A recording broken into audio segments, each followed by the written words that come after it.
Good morning, everybody. Good morning, sir. Good morning. Yeah, please, everyone try to write along with your name, JD, especially our judges, JD, then Toastmaster and your name. Because whenever we record a breakout room, the host or the moderator easily can shift to our breakout room.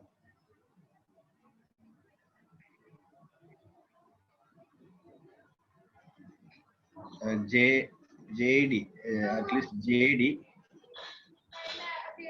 JD.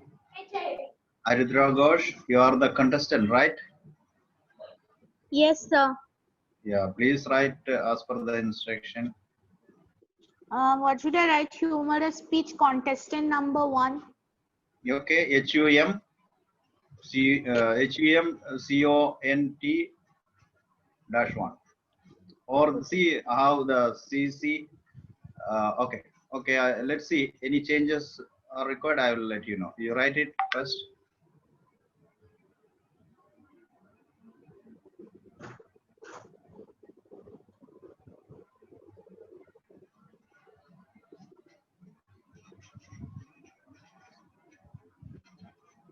Good morning.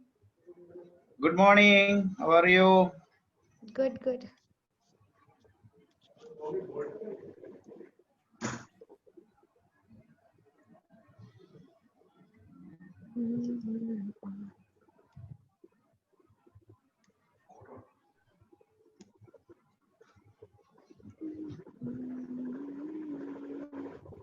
Good morning. Morning.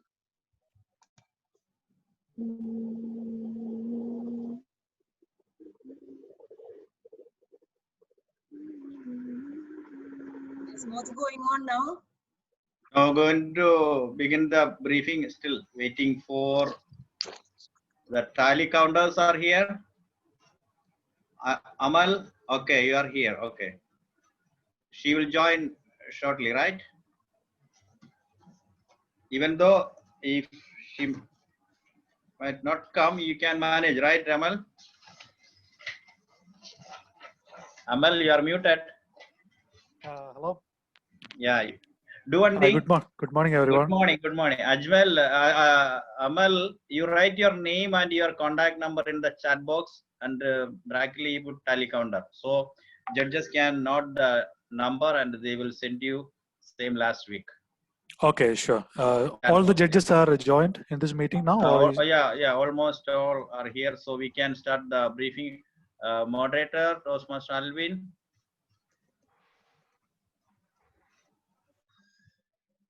The briefing room have been opened now, and kindly, Chief Judge, you can shift along with your judges to the briefing room.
Moderator, could you please create the breakout rooms for the briefing of? Yeah, please, all the contestants and timer come to the breakout room.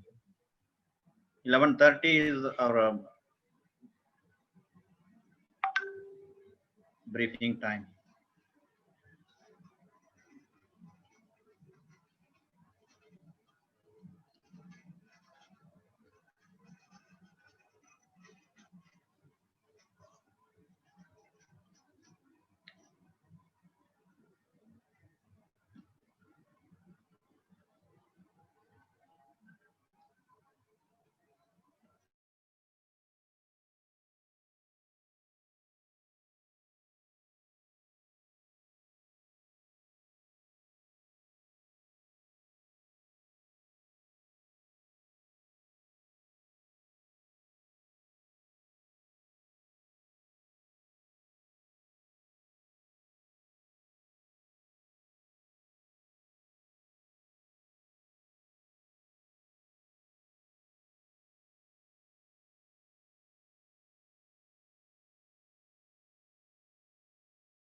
Hello,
Abel, moderator, please send a timer to and all the contestants in the breakout room.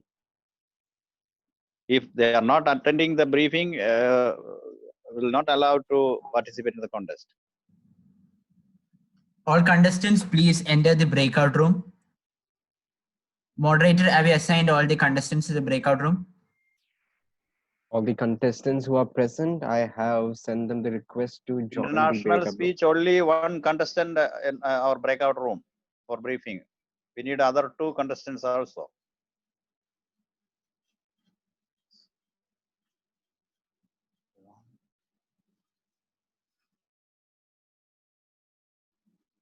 Contestant number 2, contestant number 4. Yeah, contestant number Both 4. of them are not yet joined in the main hall. Contestant number 4 is here. Where? Yeah, okay. I got the breakout room message just now. Please join in the breakout room. Moderator, give the breakout access. Uncle, I am And the humorous. contestant number 2. Who? I am Abel. I am the contestant number 2. Okay, join in the breakout room. Okay, fine. Come to the breakout room. Okay.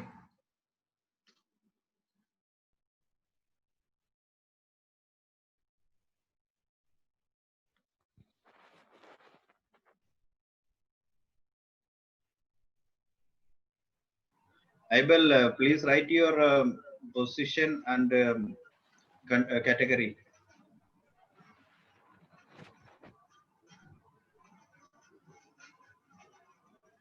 Now 11:37. We have only few more minutes to begin the contest. I don't want to delay the briefing.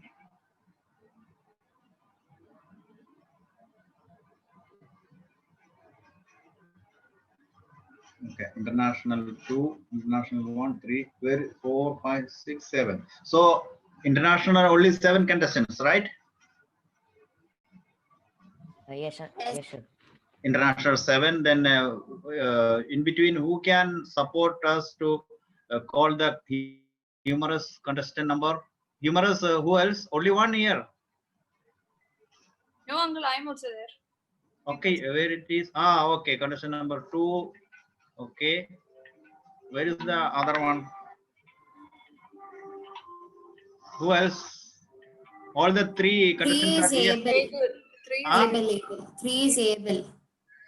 3 is able and 1 is okay. So all the contestants are here, but only timer 2 is missed. Timer 2, where I can find him? Abel, can you contact the timer 2? Because we need a timer 2 also. Yes, uncle. I'll do that. Okay, please. While that, I will start the briefing for the international speech. Okay. Okay, fine. Okay. International speech is the first contest for today's contest. Please unmute yourself. Video. I wanted to see your face. All unmute and keep attention. Uncle, I'll leave the briefing room and I'll call the timer and I'll join back. Okay, please. Okay.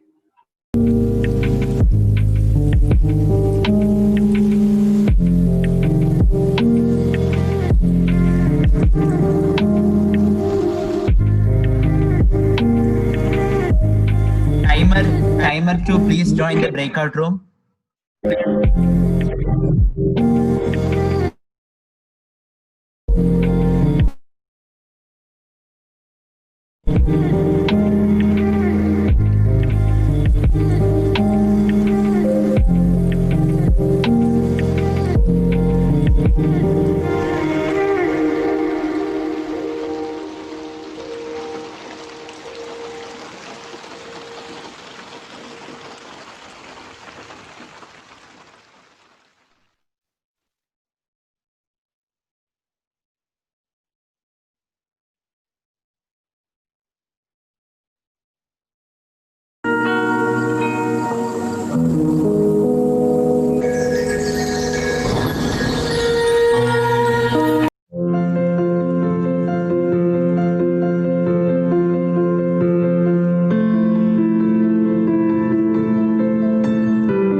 Timer 2, please join in the breakout room immediately.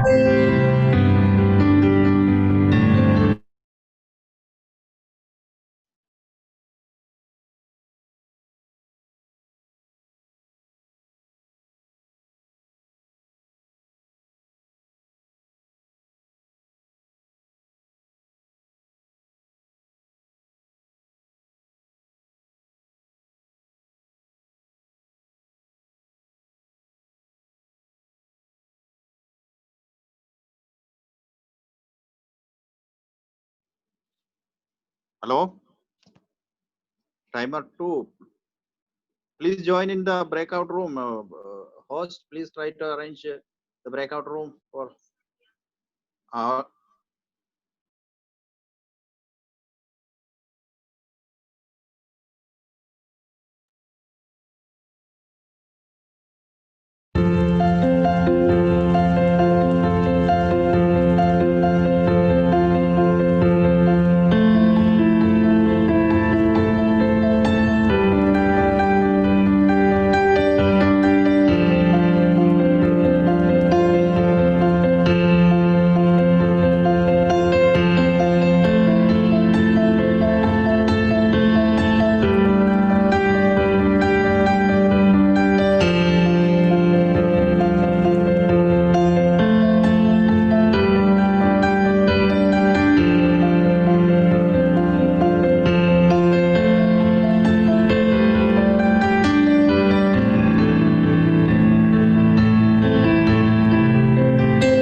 Good morning, everybody.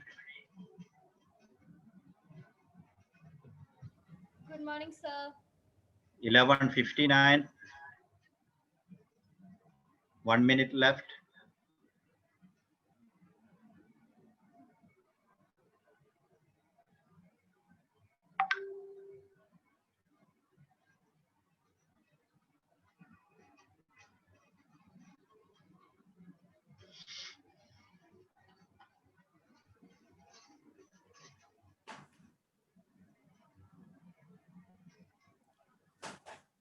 Chief Surgeon at Arms, Chief Judge, shall we begin with the contest? Yes, yes, I already give the indication. Chief We Surgeon can- at Arms, you can start with your general instructions.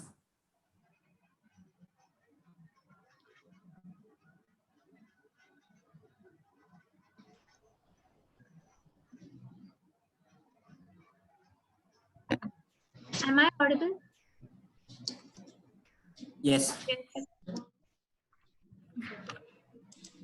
A man with confidence in himself gains the confidence of others.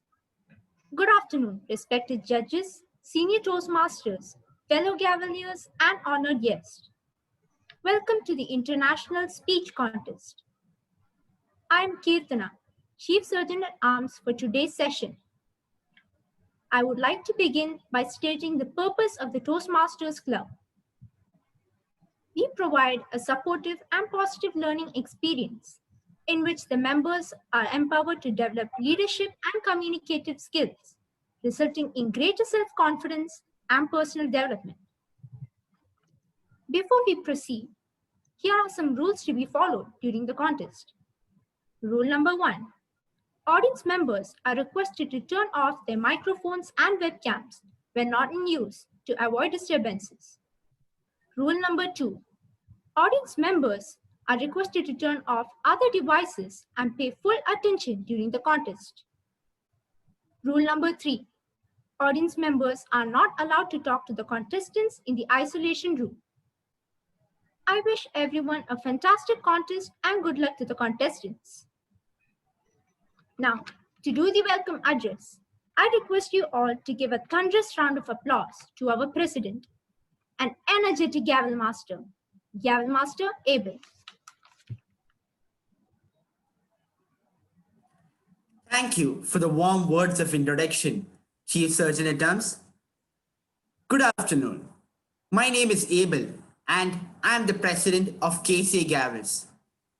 Today, I am here to fulfill my duty, that is, welcome you all to the annual club contest, day 2. First of all, I would like to welcome our counselor, Toastmaster Soy Paul, who has been a support for all our events. He has strengthened our Gaveliers to take one step forward. Please give a round of applause to Counselor Toastmaster Soy Paul. Then, I would like to welcome our Chief Judge, Toastmaster Vishwanathan, who has helped all the EXCOM members of the KCA Gavels Club a lot. He has been a support for the success of this contest. Please give a round of applause to our Chief Judge, Toastmaster Vishwanathan. Then, I would like to welcome all the Toastmasters, distinguished Toastmasters, who have agreed, who have spent their Friday afternoon with us. Their support has been a spiller for us. Please give a round of applause to all the Toastmasters. Last but not the least, I would like to welcome all the Gaveliers and guests who have taken that step for spending their time with us. Now, to take forward this contest, I would like to introduce the Surgeon at Arms for today. She is a very cute and passionate speaker. Please help me in welcoming Galmaster Alina Maria, the Surgeon at Arms for today.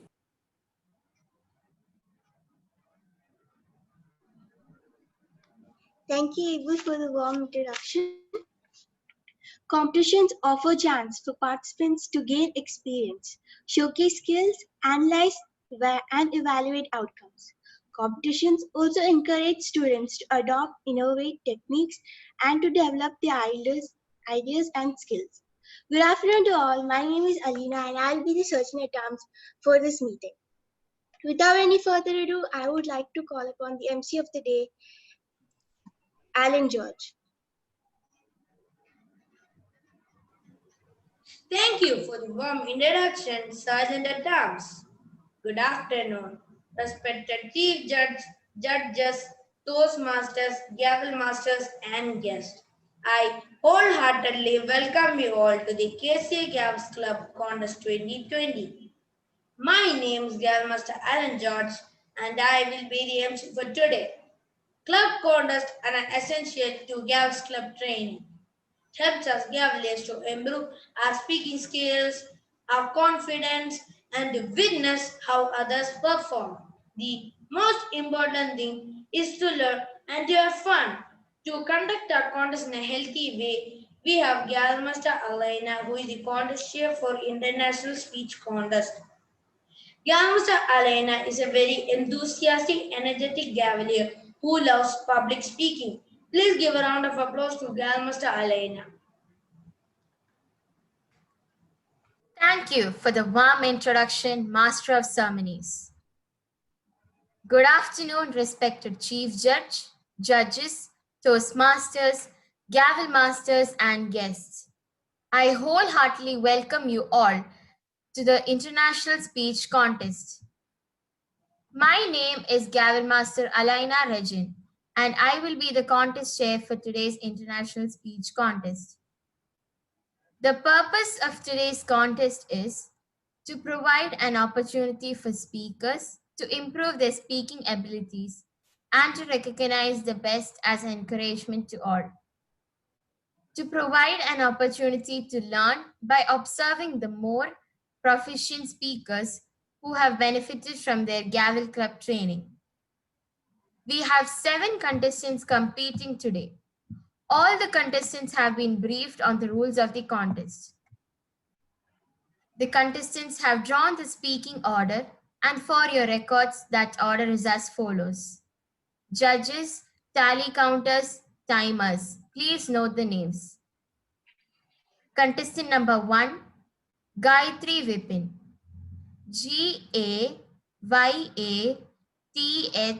Gayatri. Contestant number 1, Gayatri Vipin. Contestant number 2, Abel Rejan Varghese. AIBELREJAN.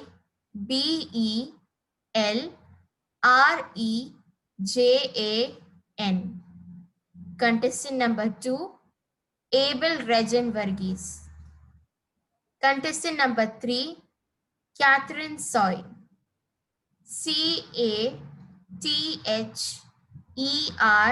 CATHERINE. Contestant number 3, Catherine Soy. Contestant number 4, Aditya Vipin. ADITHYA. Contestant number 4, Aditya Vipin. Contestant number 5, Swati Sajit. SWATHISAJITH.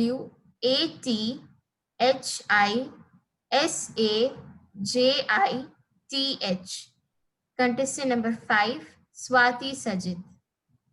Contestant number 6, Anne Maria Thompson. ANNMARIA. Contestant number 6, Anne Maria Thompson. Contestant number 7, Harihar Pradeep. HARIHAR. Contestant number 7, Harihar Pradeep. The speech timing is 5 to 7 minutes. Contestants will be disqualified if they speak less than 4 minutes 30 seconds or more than 7 minutes 30 seconds. After I have introduced the contestant should enable their microphone and camera, then say ready, indicating that the equipment is working. This does not count as the start of their time. Timing begins with the first definite verbal or non-verbal communication with the audience. Green color card will be shown at 5 minutes. Amber color card will be shown at 6 minutes. Red color card will be shown at 7 minutes and remains until speaker concludes. There will be no signal given for going over time. In case of any technical error, the contestants will be giving 30 seconds as grace. I will be introducing the contestant as contestant number, name, speech title, and name. After the contestant has finished speaking, there will be a 1-minute silence between speakers for judges to complete their ballots. At the end of the contest, 2 minutes of silence will be observed. Few instructions. Please give your full attention to the contestants and limit distractions. The moderator must log the meeting during the contest. Audience must mute their microphone and switch off their webcams throughout the contest. Protest may only be raised by the contestants or judges to either the chief judge or to me as contest chair. If any of the contestants have a protest, they must mention it to the moderator, who will be assigning the chief judge, contest chair, and the contestant or judge who raised the protest to the protest room. All contestants must spin the timer 1's video to view the color card. If the timer 1 is facing some technical issues, I will make an announcement to pin the timer 2's video. All contestants must stand and speak. No recording of speeches or picture taking is permitted except for the moderator. All decisions of the chief judge are final. Audience, do you have any question? No. Timers, are you ready? Yes. Tally counters, are you ready? Yes. Yes. Judges, are you ready? Yes, please go ahead. Chief Judge, shall we begin? Yes. Please proceed. Yes. All the best to all contestants and let the best win. I would like to introduce our first speaker, Gavel Master Gayatri Vipin, with the speech title, Inner Child. Speech title, Inner Child. Contestant number 1, Gayatri Vipin.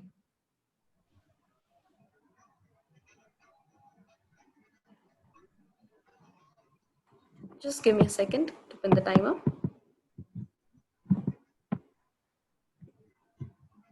Okay. So this is the problem with our world. Just too many people are growing up. Good afternoon, respected judges, senior Toastmasters, members of the audience. Hope you all are familiar with the story of Pluto. Well, Pluto was the 9th planet of the solar system until it was decided that it doesn't have certain characteristics, so it was dropped, made a dwarf planet. Today, I'm here to share with you how we all have a Pluto story of our own. And that is the story of our inner child. So here we are, a group of adolescents, teenagers, adults. But at a point, we were all children. And in this journey from childhood to attaining maturity, this is where our Pluto story happens. Now, Pluto was dropped because it didn't have certain characteristics. This is precisely what we do to our childish selves. As you try to grow on and become more mature, the child loses parts of themselves. You lose out on creativity, you lose out on wonder, you lose out on awe and playfulness, and you don the coat of adulthood. And in this process, what you're normally doing is you're throwing away, you're putting aside your inner child. Your inner child, that is a manifestation of everything that was beautiful with your childhood. However, this Pluto story has a contrast. The contrast is that Pluto, whether planet or not, is still a part of the solar system, and it still goes about its daily business. Likewise, we often believe that we outgrow our inner child as we become older, more mature. But the fact lies that the inner child stays with us. It stays as a part of us no matter however old or mature seeming you may become. Now, adults in the audience, you may relate to this, or even kids who observe adults. You know those moments where you see adults who engage in cartoons from their childhood, or at a park having the time of their life just swinging on a swing? These are instances of adults channeling their inner selves. However, in psychology, there is a bigger connotation to this. Let's go into a bit of it. Psychologically speaking, the term inner child is a reference to the childish aspect of yourself, which is a result of all that you've experienced from childhood up till puberty. It is your joys, the positive things you grew up on, your memories, your hopes and dreams, all of it. Now, if you've imbibed positivity in your childhood, this is a really strong psychological tool for you because it forms a core part of your character and can be your strength later on in life. However, there is a flip side to this too. Unknowingly, our inner child also carries a baggage. And this is a baggage of everything that we've tried to forget or repress over the years. Things like anger, guilt, shame, fear, trauma, all of these manifest themselves, and the young child is easily impressionable. As a result, if you don't address these, if parents don't notice them, or children themselves don't try to correct these in childhood, all of this remains subdued but grow on you as your inner child stays with you as you go into adulthood. These start out as wounds, but they stay as scars. And as you grow on, they become your shadows and your monsters and come to haunt you back later in life. In an imaginative context, all this sounds very good. It is a pretty imaginative picture. However, this is very real. And I'm talking about mental illnesses, depression, insecurity, anxiety. All of these find their root in unaddressed childhood concerns. Now, this seemed like a whole baggage to me. How do I make sense of what are my childhood concerns and all? Well, there's a story that helped me gain some perspective on this. It's a story of a personal friend of mine. And this girl, she is a very emotional, very sensitive person. And in any case of conflict, what she does is she explodes. She has emotional outbursts, but after she calms down, if you go to her, she doesn't remember what it was about. She remembers how she reacted, how she felt at that moment, but not the details of the incident. And this she found very peculiar. And after a while of deliberation, thinking about what the reason could be, she traced it back to a childhood experience of hers. This is a matter of when she was 4 or 5 years old. The family was invited to a cruise event, a ship. And this was very exciting for her because everybody from her building was attending and it was a once in a lifetime opportunity. However, on the previous night, she and her brother fall sick with a high fever. And the family has to cancel the plans for the cruise. They go to bed sad, but what they wake up to the next morning is this. Give me a second. The ship had sunk, met with an accident, and 57 people on board had perished, including uncles and aunties she had known growing up. This was her first brush with trauma. But the way she dealt with it was shut down everything. I don't want to feel the sadness. I'm going to try and forget everything and move on. But what happened in the long run was that this is what grew on in every traumatic event for her. Any case of sadness, her brain would automatically, as a defense mechanism, shut down, try to forget the event. As a side effect, she also, for the longest time, had a fear of water and would avoid water or events like that. And even there were prolonged periods of sadness for no reason whatsoever. Now she is seeking treatment, but this is no isolated incident.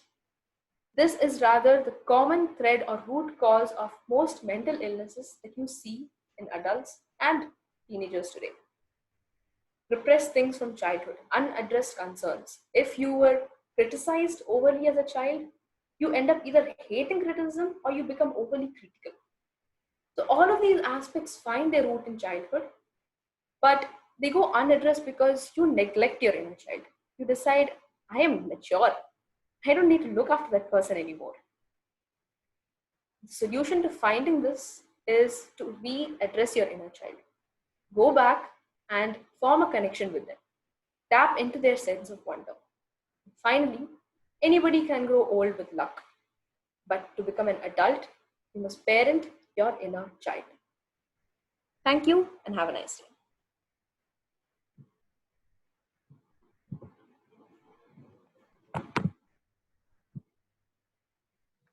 Thank you. Now we will observe a 1 minute of silence for judges to mark their ballots.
Contestant number 2, are you there?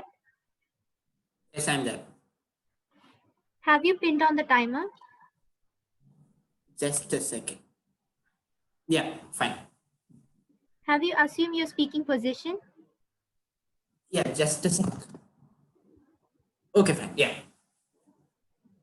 Your Am I voice visible? is audible and clear. Yeah, it's Okay, okay. fine. If you are ready, show us a thumbs up.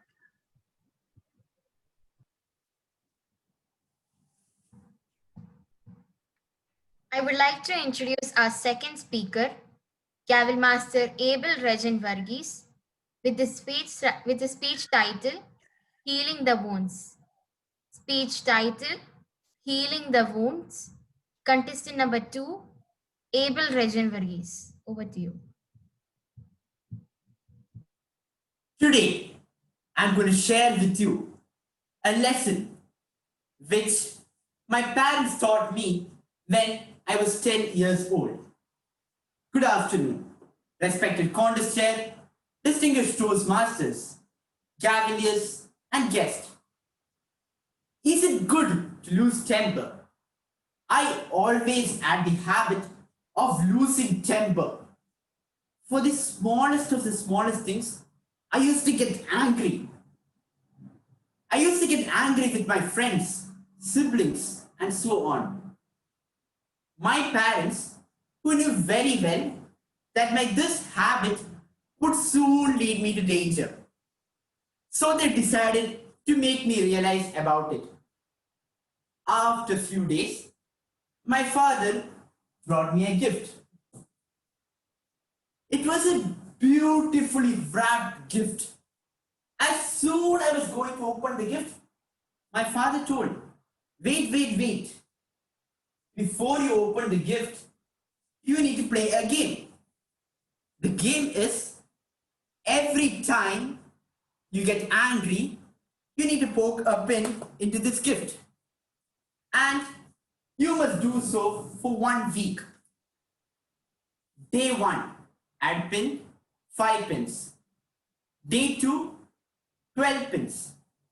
And it went on for a week. Finally, 1 week got over.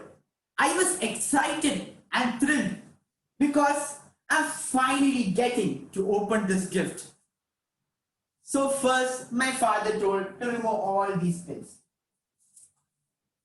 Then, I unwrapped the gift. It was just a cream colored board with a beautiful heart in the center of it. Sadly, there were many holes in this heart which ruined its beauty. Then I asked my father, "Dear Dad, what are these holes? And why did you gift it to me like this?" He said, "These holes were not made in the gift. These were made once you poked them with your pins when you got angry." He said, "Every time you get angry, you make a wound in a person's heart, which can destroy the beauty of relationship." Then he told to take a band-aid and stick on one of these holes. He said, "These holes might get closed after some time, but the scar will remain forever." Then he told to remove the band-aid, and I removed it. Suddenly, I noticed there was a scar on the heart, just as my father had said. My dear friends, in our day-to-day life, we might encounter different people and different situations. Some of them might make us angry and frustrated. But if we respond to them in anger, it can destroy the beauty of relationship.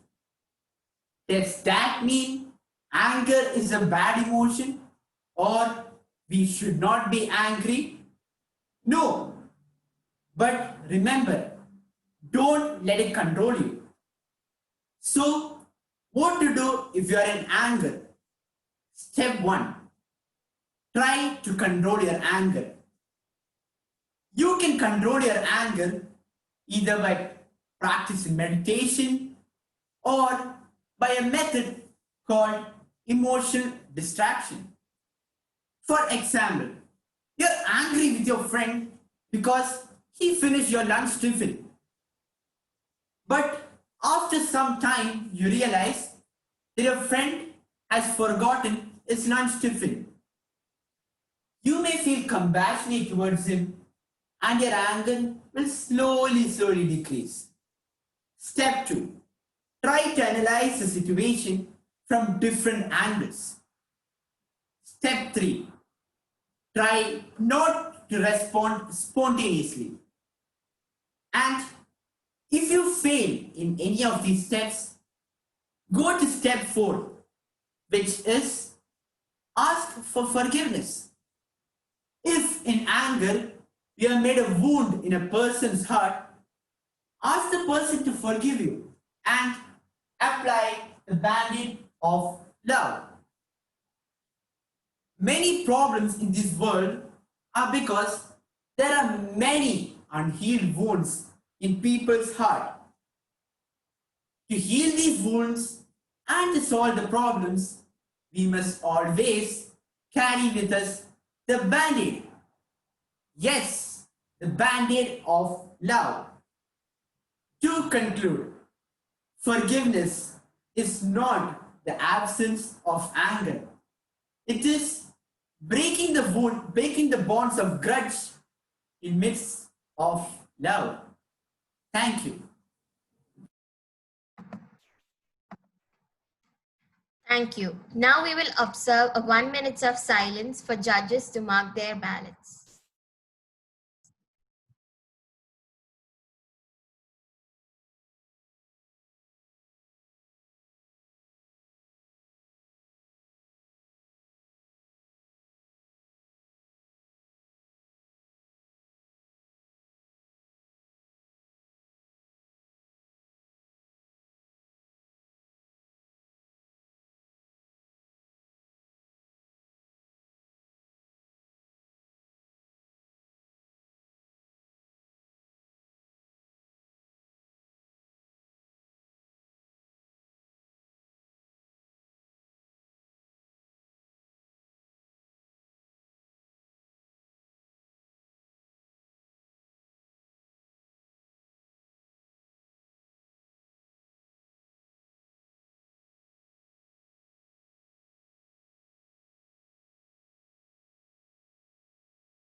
Contestant number 3, are you there?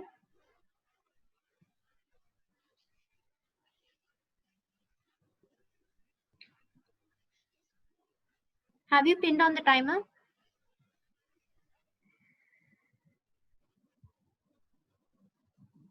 Catherine,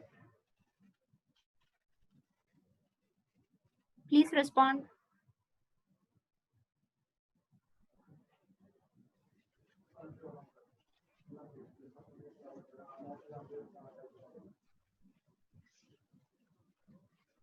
Contestant number 3.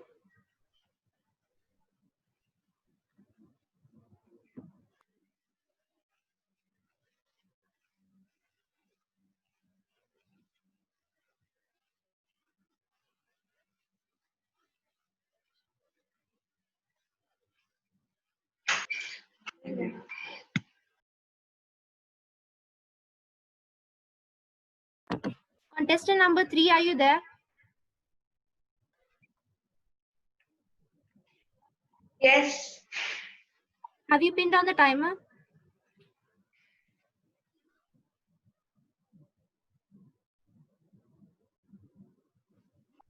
Yes, I'm here. Have you assumed your speaking position?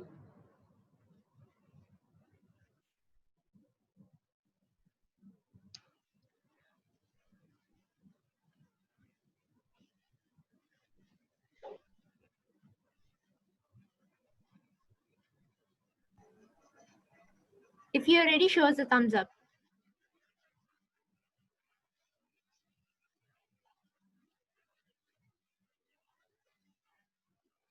I'm here.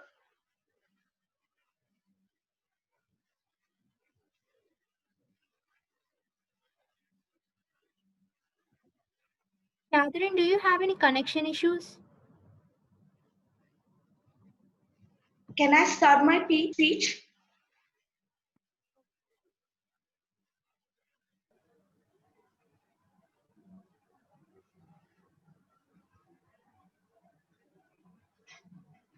Catherine, can you respond with the contest share? Contest share asking for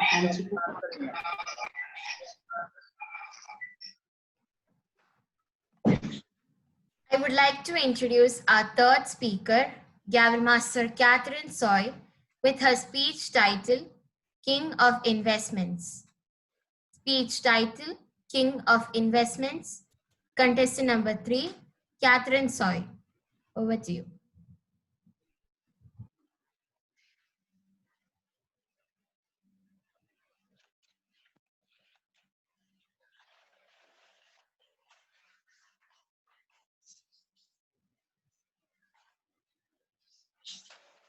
These are my savings, coins collected from my father. Good afternoon, Gavels, senior Toastmasters, and my dear friends. This is the best time to invest. You don't know that? This is time COVID-19 is running around the world. If you want to do investment, the world is not thinking what we think. For example, 3 months before, did anyone told that the share market was low? And now, all the stock exchanges are going ahead. Now, if anyone compares March to July, 40% appreciation of the stock value. Even though I'm talking about investment, money is not my matter. What are the things out there to invest? Many things. But the important one is time. If you think Bill Gates to Catherine, there's one common thing in between us. It is we only have 24 hours. Many things are not in our hand. We have to study, we have to eat, we have to sleep, and we have to enjoy. But the thing is, what about wasting time? Where do we invest? Time have a uniqueness.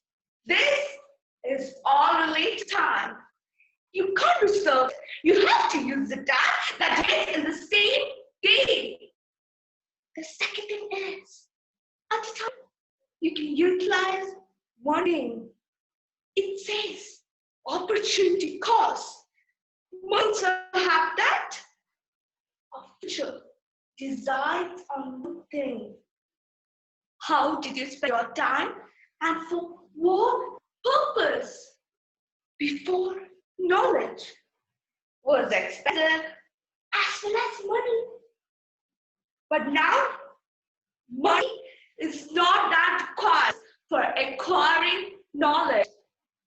We know now we need time, internet, and languages. We can invest our knowledge in anything. If we invest in bank, precision learning, then prestige. If we invest in share market, the precision learning, 100%. But if you invest in knowledge, 1000% will be the appreciation value. How can we invest in knowledge? We can share knowledge to open a car door. Donkeys like a professional thief and civil defense officer. The impact will be different. We can share knowledge to people, to invest, those who can share it to others. How can a building be safe if you share an information to a bank and a teacher?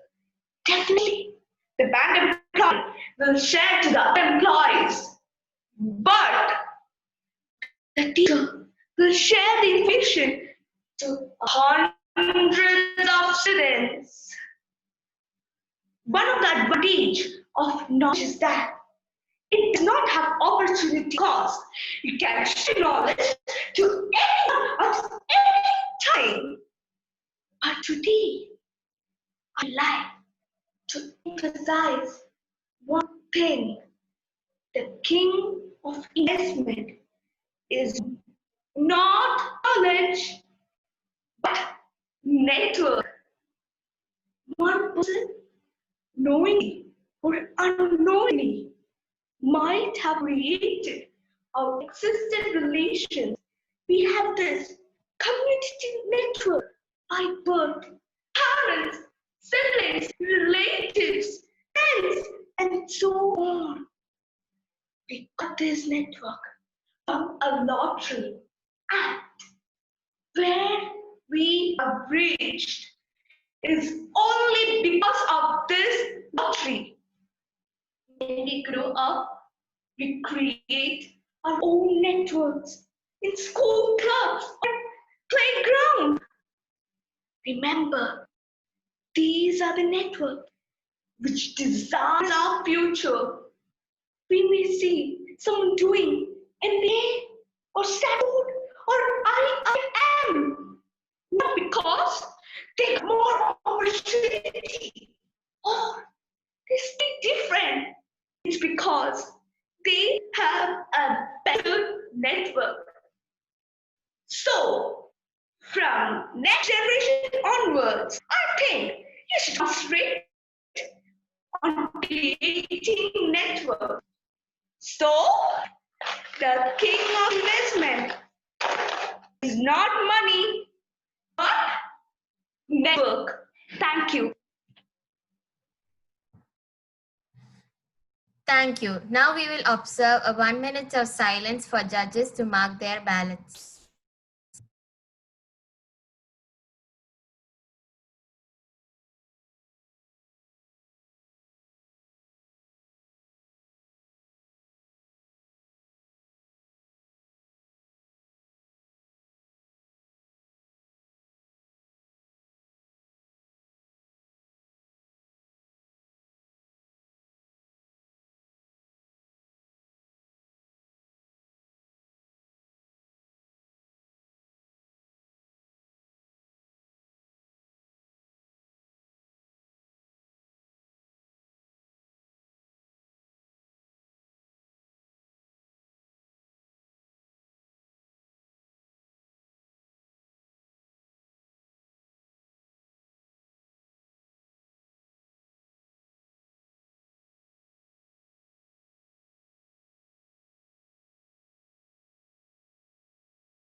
Contestant number 4, are you there? Yes, I am here. Did you pin on the timer? Yes, I have.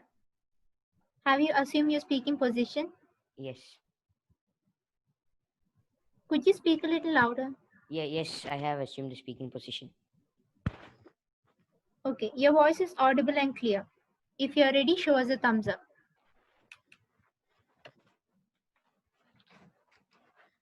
I would like to introduce our fourth speaker, Gavel Master Aditya Vipin, with his speech title, A World Without Boundaries. Speech title, World Without Boundaries. Contestant number 4, Aditya Vipin. Imagine a world without boundaries. A world where humanism would be the only religion. Respected Chief Judge, judges, senior Toastmasters, Gaveliers, and fellow guests, a very good afternoon to all of you. Now, a world without boundaries is something we hear very often. But what is it exactly? This certain phrase has created a very large controversy. Some people say a world without boundaries is possible and there should be no boundaries or limits for anything in our life. But then others tend to believe that a world without boundaries could be absolutely dangerous and impossible, and things should just currently go the way it is now. But then there is this tiny proportion of people who think that there are two different aspects for this phrase. Now, this phrase means a world without boundaries, and these people think this has a good side and a side that's not too good. Now, this first aspect is what I would like to call as the human made boundaries. And now, in this category, I refer specifically to these international country borders or boundaries, or the ideological boundaries created by humans. Humans personalize things. They're thinking in terms of my own, your own, our own, their own, us, and them. Does anyone really own what the nature has provided and is still continuing to provide us? All these air, water, land, oceans, the outer space, and even life itself. Animals in the wild, for an example, do not set boundaries. And none of us should forget that we are part of the animal kingdom. Now, we pride ourselves as higher beings. We are Homo sapiens. But we suppress and hold us back with our thoughts and ideologies. These different politics, religions, caste, gender, and now boundaries and walls. Our own ideologies and actions have led to ours and yours mentalities, which in effect create fear and insecurity. And this fear is what makes a person feel in not losing or caring something that they don't want to share. And that's what they do for getting protection, creating boundaries, walls. Now consider the internet or take a look at the various social media sites. One is amazed at how these social media connect the whole world, the rich and the poor. One cannot but marvel at these ease with the information from these awesome media instantly flows across oceans, continents, and beyond. Perhaps through this we could someday come to realization that life is meant to flow without constraints, without boundaries, and without these ideologies. And now the second part I would like to call as the boundaries for humans. Now, a boundary is a dividing line. It is a line to most people between right and wrong. The boundaries that I'm going to be talking about in this aspect are the metaphorical and the literal boundaries. The boundaries and restrictions that keep the society safe. And these can be called as the rules and regulations, also known as the laws. Now, in life, it is really beneficial to have boundaries and laws for societies to live in a nice, peaceful way. If we suddenly decide to take away all the laws, there would be full chaos everywhere. There would be crimes taking all over the place, from murders to thefts. Boundaries and laws are usually made for the safety of the people. But surprisingly, a large amount of people don't realize this. They still continue to do this. Not thefts or murders, but they do these tiny break laws, which is also a part of the laws that we need to follow. Now, it is common sense that there's a law requiring people to wear helmets on a motorbike. But so many people don't do that. Why? Because they are senseless. However, if it is a law that is set to protect citizens, it is one thing to follow it. And now it is the most important that laws are enforced to protect citizens, ensuring that we live in a safe and healthy environment. Now you know why there are boundaries in society and what life would be like if we didn't have them. The world has no boundaries that were not set by humans. And I'm telling this on the basis of the first aspect, that is the international boundaries or the boundaries based on religion, caste, and all of those. So these divisions were made over time by humans themselves to protect and defend the groups of humans and their belief structures. These humans, they tend to stick to their community, belief structure, or their nationality, even though we know they're all man-made and not from any higher power. So now, I would like to just tell my whole speech in a couple of words. Can you see what is written here? It shows belief. And this is all the beliefs and all the ideas that humans have based on religions, genders, etc. And this tiny thing right here is the laws that are meant to safeguard citizens. Now, according to size, I feel like beliefs are bigger and the laws are small. And now, as I take them up, you can see that humans give more importance to these beliefs rather than the laws that are meant to protect them. And so, what I'm trying to say is basically, don't go for beliefs. You can go for them, but to an extent, just throw away these beliefs. All right? We have nothing now, just the laws that take all the people as equal citizens. So never forget, these laws are meant for us and we have to follow them. And now to conclude, just showing a small example. This is an unsolved mixed up Rubik's Cube, as you can all see. And this is how our life or our world currently is. It's messed up. And this is how people would like the world or our life to be. That's what I think. A completely solved Rubik's Cube. So what would you prefer? This messed up world, this messed up life, or this completely solved, beautiful world? Think about it. Thank you, and over to you.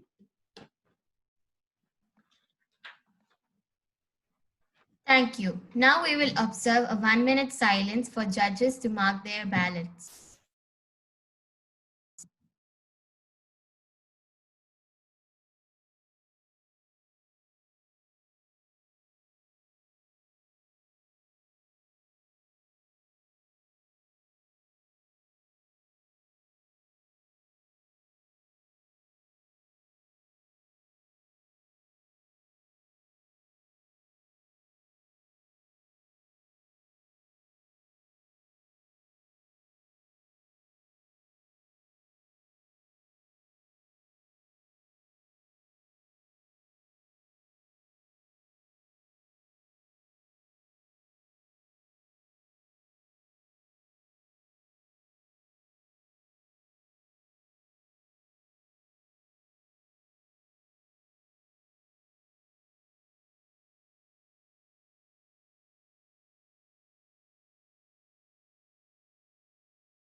Contestant number 5, are you there? Yes. Have you pinned on the timer? Yes. Have you assumed your speaking position? Yes. Your voice is audible and clear. If you are ready, show us a thumbs up.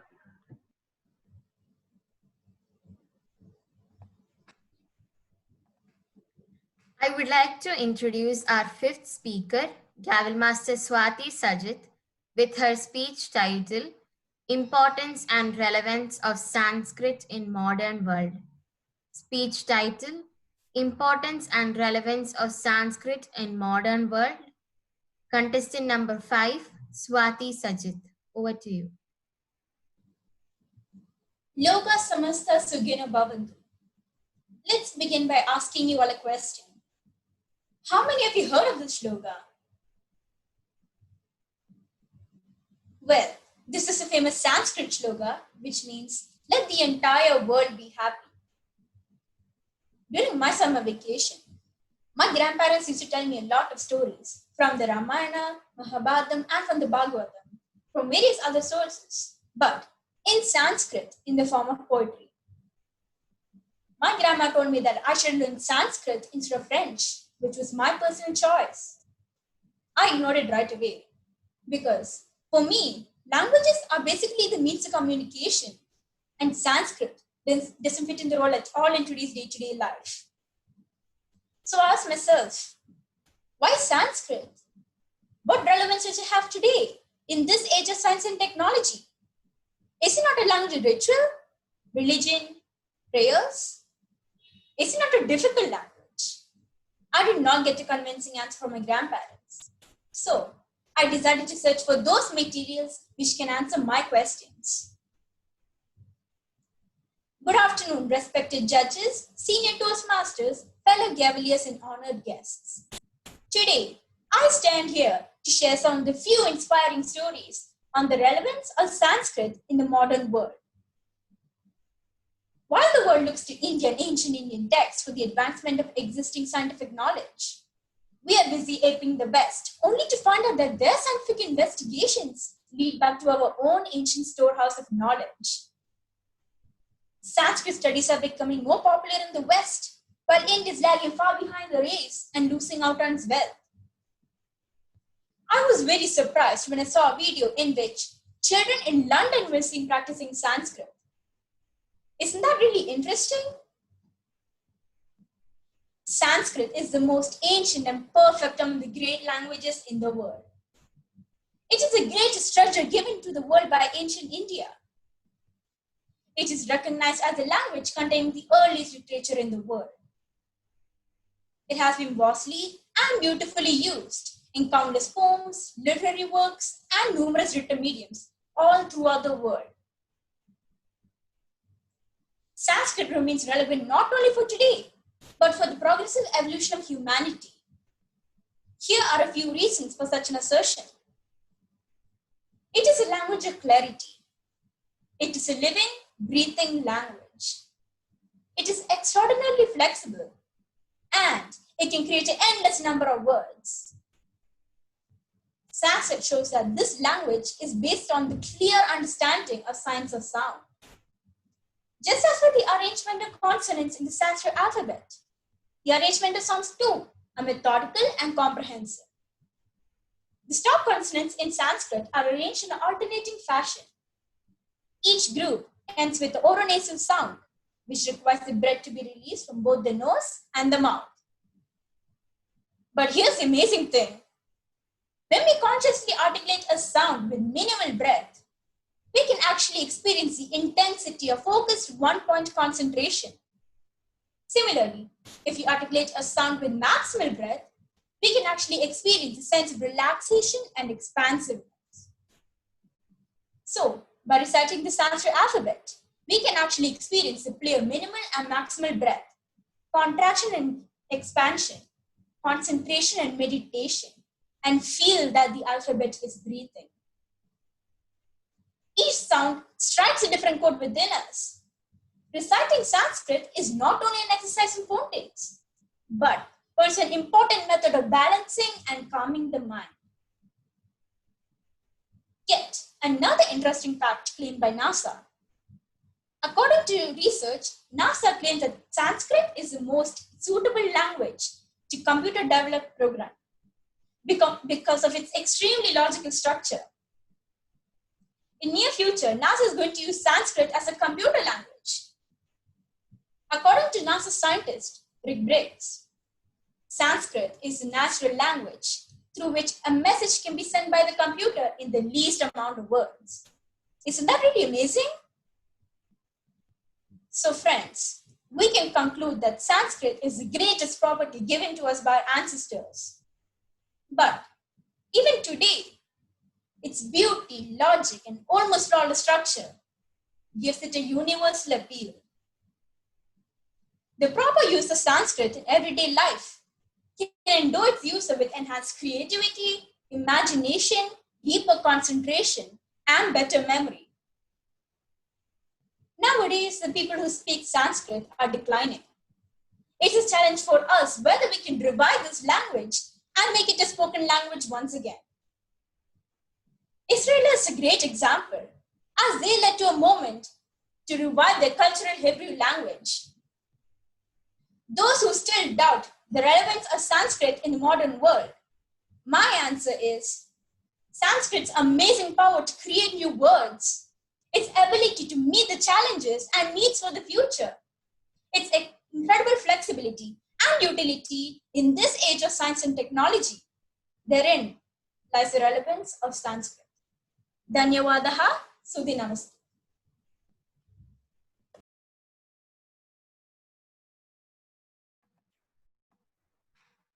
Thank you.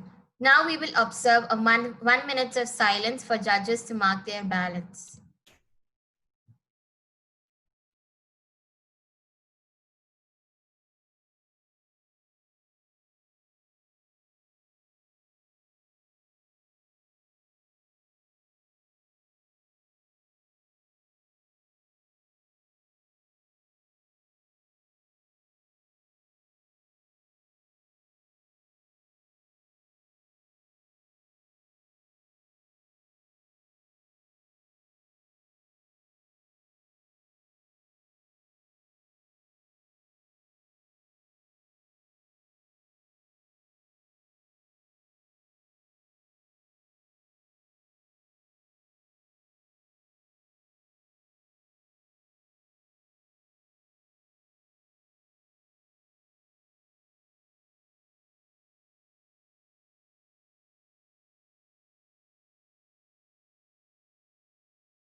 Contestant number 6, are you there?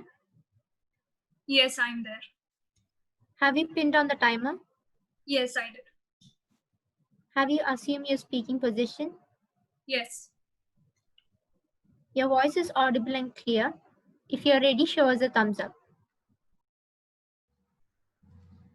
I would like to introduce our sixth speaker, Gavel Master Anne Maria Thompson, with her speech title, Red Light to Green Light. Speech title, Red Light to Green Light. Contestant number 6, Anne Maria Thompson. Once, I and my family was going for my cousin's birthday party. Unfortunately, we were stuck in a traffic. I would like to bring 4 cars in that traffic into the limelight. The car in the center is my car. Scene 1, inside the car, Dad. Oh no, the signal is red again. Haven't I told you to dress up quickly and come?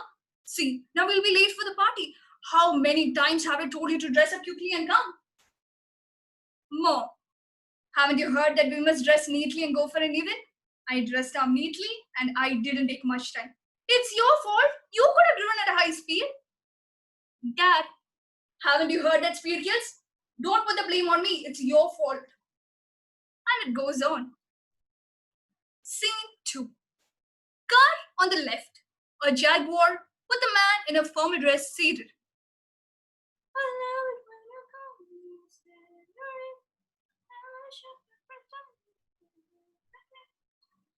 I guess this data isn't correct. Just have a look.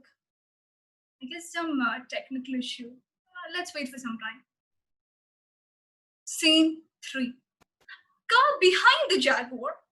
A Nissan with the family seated. Shy. Dad, ask one more riddle. Dad, no, this much is enough. No, I've asked more than 5. Now let your mom ask. Mom, I do not know how to ask good riddles. You itself ask. Dad. Oh, okay, fine. Okay, Santa Claus travels in which vehicle? Santa Claus travels in which vehicle? Child. Reindeer. Dad. No. Pass. Child. Pass. Dad. Holly Davidson. Scene 4. Car on the right, a Mitsubishi with a man seated.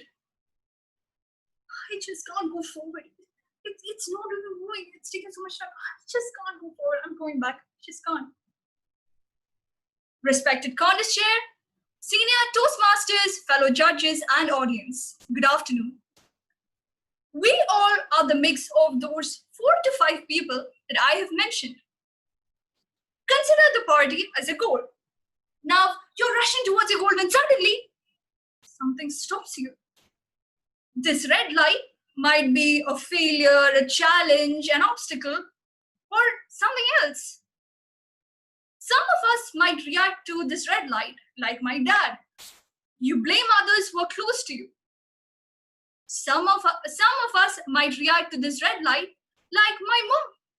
You give excuses and say that this has happened not because of my fault, but because of your fault.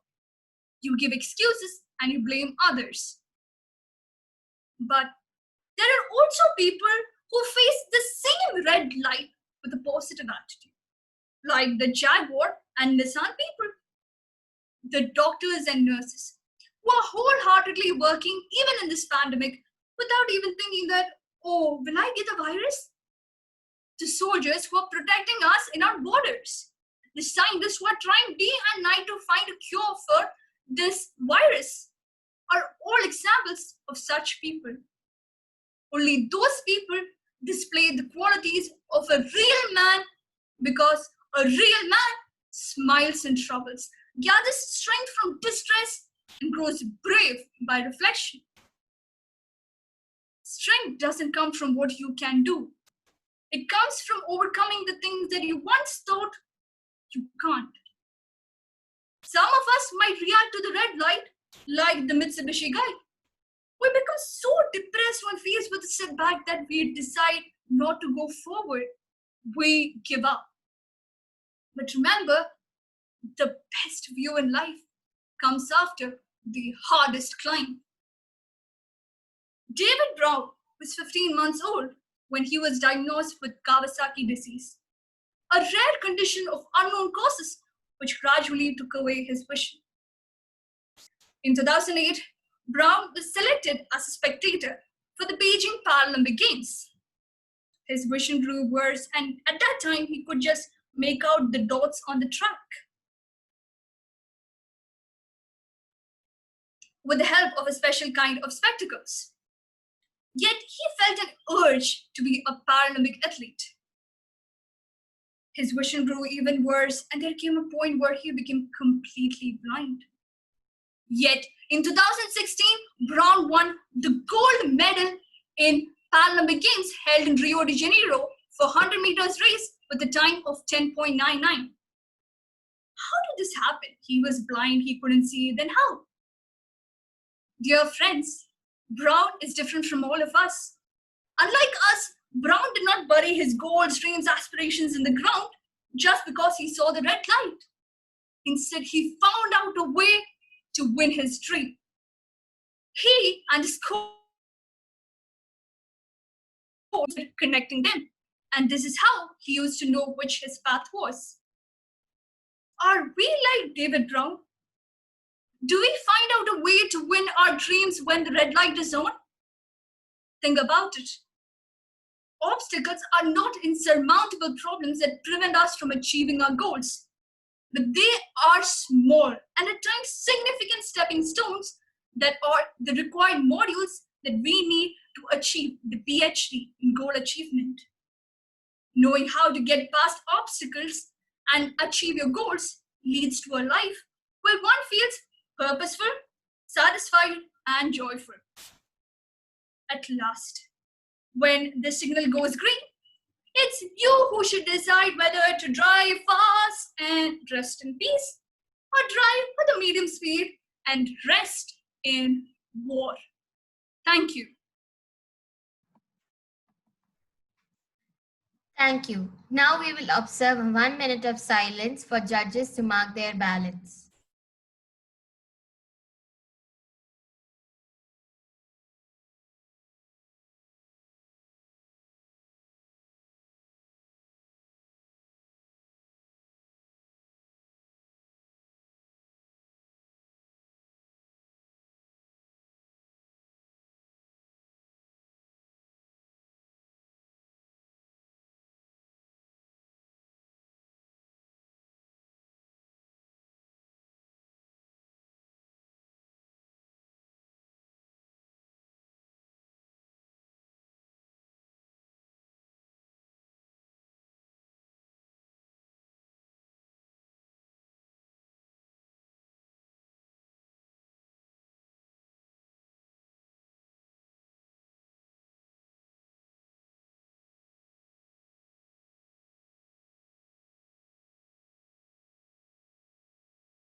Contestant number 7.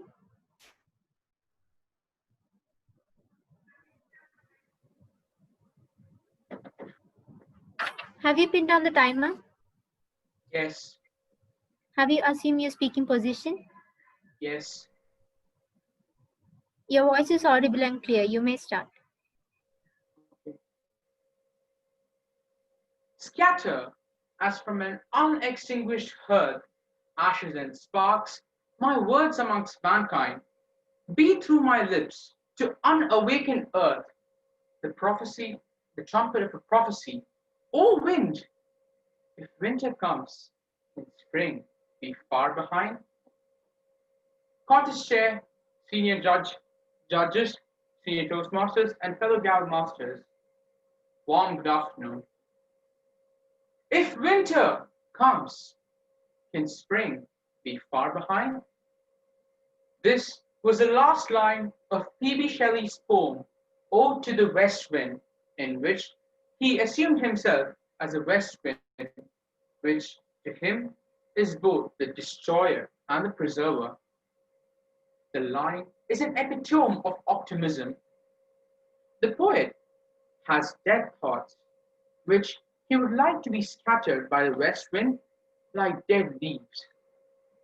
In place of these dead thoughts, he wants new and fresh thoughts to be born in him. As from an extinguished hearth, ashes and sparks are spread by the wind. Similarly, the poet wants his message of hope to be delivered to the frustrated mankind. As winter is sure to be followed by spring, similarly, dark and unhappy days of life are bound to be followed by a period of happiness and joy. Here, we should understand that winter is a symbol of desolation and barrenness, while spring is a symbol of joyousness and happiness. This quotation assumes significant application to the current state of affairs. Man today is passing through a period of miserable existence. The days of darkness and gloom constitute the life of man. But we, the sufferers, are not ready to accept it. Most of the thinkers and poets believe that darkness and gloom cannot last forever. Even if one takes the system of nature, the darkest of nights has to accept defeat at the hands of the approaching light of the rising sun as dawn shows its face towards the east. Today, various factors of life have made man morbidly tired of himself. We, in our frustration, are made to believe that life is not entirely devoid of joy and happiness. It is wrong on our part to lose faith in the ultimate goodness of things. We should all remember that In the course of life, good and evil days follow each other in succession. Each follows the other as night follows the day. Indeed, it is human nature to welcome joys and condemn sorrows.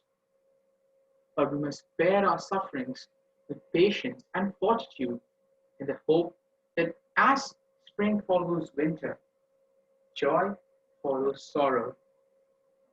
Most of us only concern ourselves with the present and blink at the future. Our vision is circumscribed by the n number of problems that confront us. The limits of the immediate cripple us. We wish, but dare not hope. We work hard, but dare not expect. We are apologists in anticipation, but defeatists in performance. The buoyant spirit of hope and happiness is lacking in us. It is essential that we cultivate the spirit of hopefulness. Optimism is the attitude of life that must be formed. An optimistic attitude is a healthy sign of life and struggle. Instead of being mere puppets in the hands of chance, fading notions, and sordid illusions, optimism gives us indomitable will and lofty aspirations. It takes away passivity and grants pertinacity of efforts. It teaches us patience, perseverance, and fortitude. It is rightly said, practice begets facility. So, it is better to wear out in activity than to rust out in inactivity. The best attitude in life is that of an optimistic stoic. Joys and sorrows should be treated on their own strides. They must be given equal treatment. Robert Browning, a highly optimistic poet, had a different way of looking at things in life. Whenever he faced a failure, he always consoled himself and said, I may have failed this time, but I'll surely get my reward or success in heaven or in the next life. Yet another famous philosopher of France taught people the art of autosuggestion. He advised them to say unto themselves, every day and every way, I get better and better. I repeat, every day and every way, I get better and better. Now, nobody has had only happiness or success in life. Our very own Gandhiji himself was bad in studies, yet he had a very powerful character and he was honest and truthful. I'm sure you all must have known about the test incident where he refused to spell a word right by copying, though his teacher insisted. And we know up to what great heights that man has reached. So, it does not always mean that a child who's shunted because he's stupid may remain so. He may show some new talents or faculties which are undiscovered in him due to our ignorance.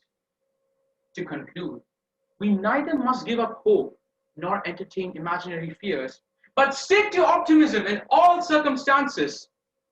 Victor Hugo rightly said, people do not lack strength, they lack will.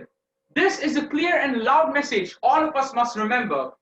Being optimistic is like inviting happiness and prosperity to the circle of life.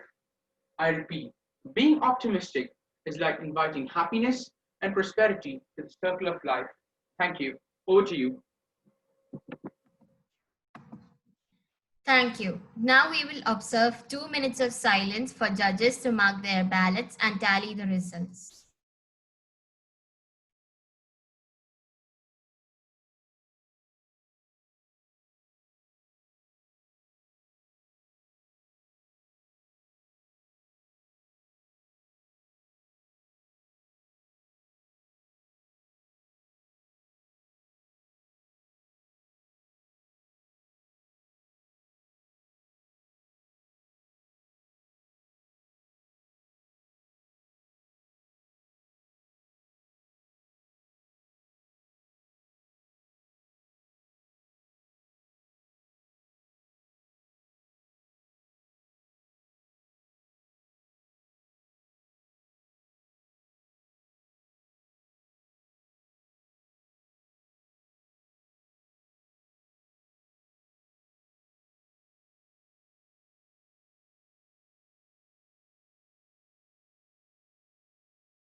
That concludes the International Speech Contest. I hope you all enjoyed. I would like to thank the Chief Judge, judges, timekeepers, tally counters, moderator, Chief Sergeant at Arms, all contestants, and finally, you, the virtual viewers, for helping me to fulfill my duty smoothly. With this, I hand over the control back to the Master of Ceremonies. Thank you, Galmaster Alaina, for conducting this contest in a professional manner. Please give her a round of applause. Now, we move on to the second contest of the today, humorous speech contest. To conduct our contest in a healthy way, we have Galmaster Amarda, who is the contestant for humorous speech contest. Galmaster Amarda is a very friendly Gavelier who has a great passion of speaking. Please give a round of applause to Galmaster Amarda. Thank you for the warm introduction, Master of Ceremonies. Good afternoon, respected Chief Judge, judges, Toastmasters, Gavel Masters, and guests. I wholeheartedly welcome you all to the humorous speech contest. My name is Gavel Master Amrita, and I will be the contest chair for today's humorous contest.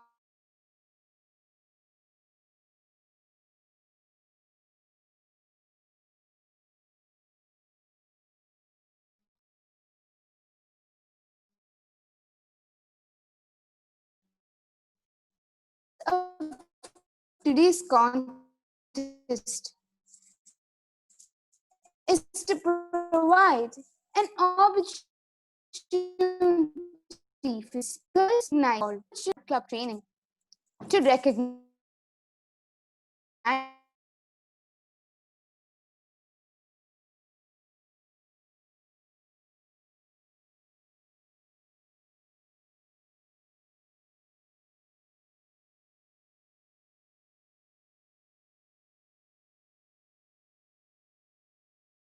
as follows. I request the tally counters and judges to note it down. Contestant number one. Just a second. Ensure that all the judges are ready because may be they are sending the results. Just a few seconds. Ensure that all the judges are listening you.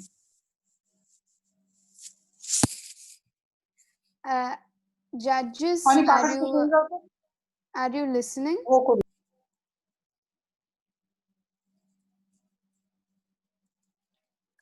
Judges, are you listening? Judges, tally counters. Yes, I'm here. Judge is here.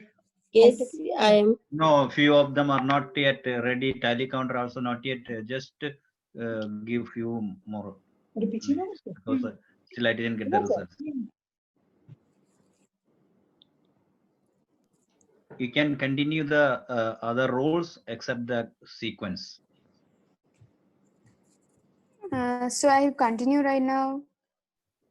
No, the sequence you need to re-announce them. Then just a few more seconds because they are still sending the results.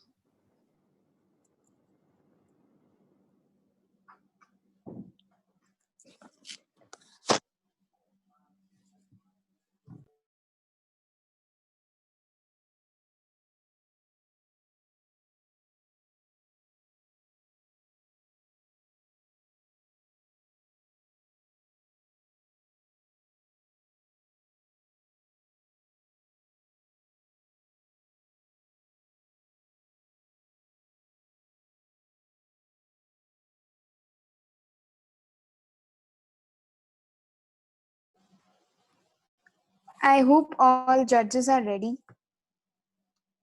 Judges and tally counters. Just give a thumb impression through the chat or you can unmute and say yes. Yes, ready. Yes, ready.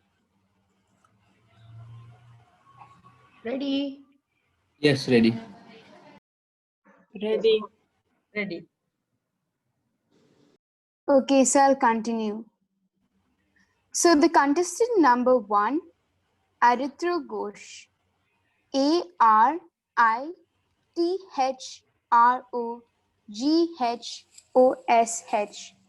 Arithro Sorry, but I Ghosh, have a correction to make. contestant number 1. Sorry, everybody, but I have a correction to make. My name does not have an H in it. The correct spelling is Aritro. There is no H in between. Sorry for interrupting.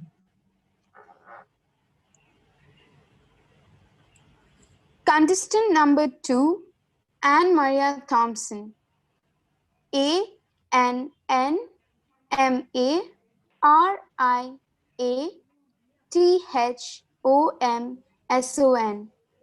Anne Maria Thompson, contestant number 2. Contestant number 3, Abel Regin Verghese. AIBELREJANVARGHESE.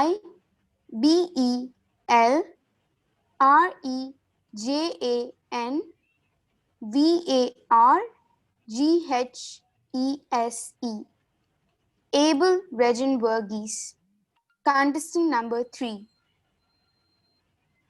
The speech timing is 5 to 7 minutes. Contestants will be disqualified if they speak less than 4 minutes 30 seconds or more than 7 minutes 30 seconds. After I have introduced the contestant should enable their microphone and camera, then say ready, indicating that the equipment is working. This does not count as the start of their time. Timing begins with the first definite verbal or non-verbal communication with the audience. The green color card will be shown at 5 minutes. The amber color card will be shown at 6 minutes. And the red color card will be shown at 7 minutes and remains until the speaker concludes. There will be no signal given for going over time. In case of any technical error, the contestants will be given 30 seconds as grace. I'll be introducing the contestant as contestant number, name, speech title, name. After the contestant has finished speaking, there'll be a 1-minute silence between speakers for the judges to complete their ballots. At the end of the contest, 2 minutes of silence will be observed. A few instructions. Please give your full attention to the contestants and limit distractions. The moderator must lock the meeting during the contest. Audience must mute their microphones and switch off their webcams throughout the contest. All contestants must stand and speak. Protests may only be raised by the contestants or judges to either the chief judge or to me as contest chair. If any of the contestants have a protest, they must mention it to the moderator, who will be assigning the chief judge, contest chair, and the contestant or judge who raised the protest to the protest room. All contestants must spin the timer once video so as to view the color cards.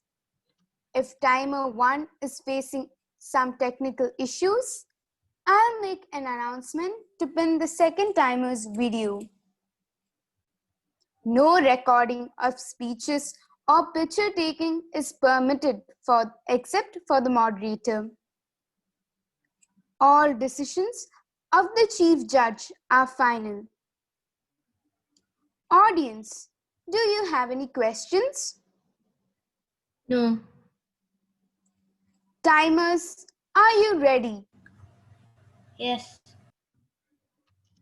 Tally counters, are you ready? Yes. Judges, are you ready? Right. Chief Judge, shall we begin? Yes, please proceed. Yes. All the best to all contestants and let the best win. I would like to introduce our first speaker, Gal Master Aritru, with his speech titled, You Are What You Eat. I repeat, you are what you eat. Contestant number 1, Aritru Ghosh. Ready.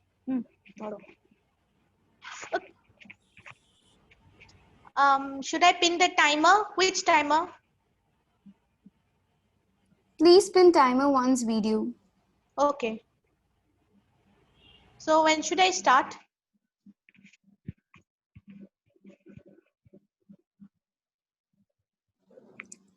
If your equipment is working and you have no network issues, you may start. Okay. Ready. If you want to be a monkey, eat bananas and insects. If you want to be a giraffe, eat shrubs, leaves, and bark. If you want to be a buffalo, eat movie posters. If you want to be a lion, eat the monkey, giraffe, and buffalo.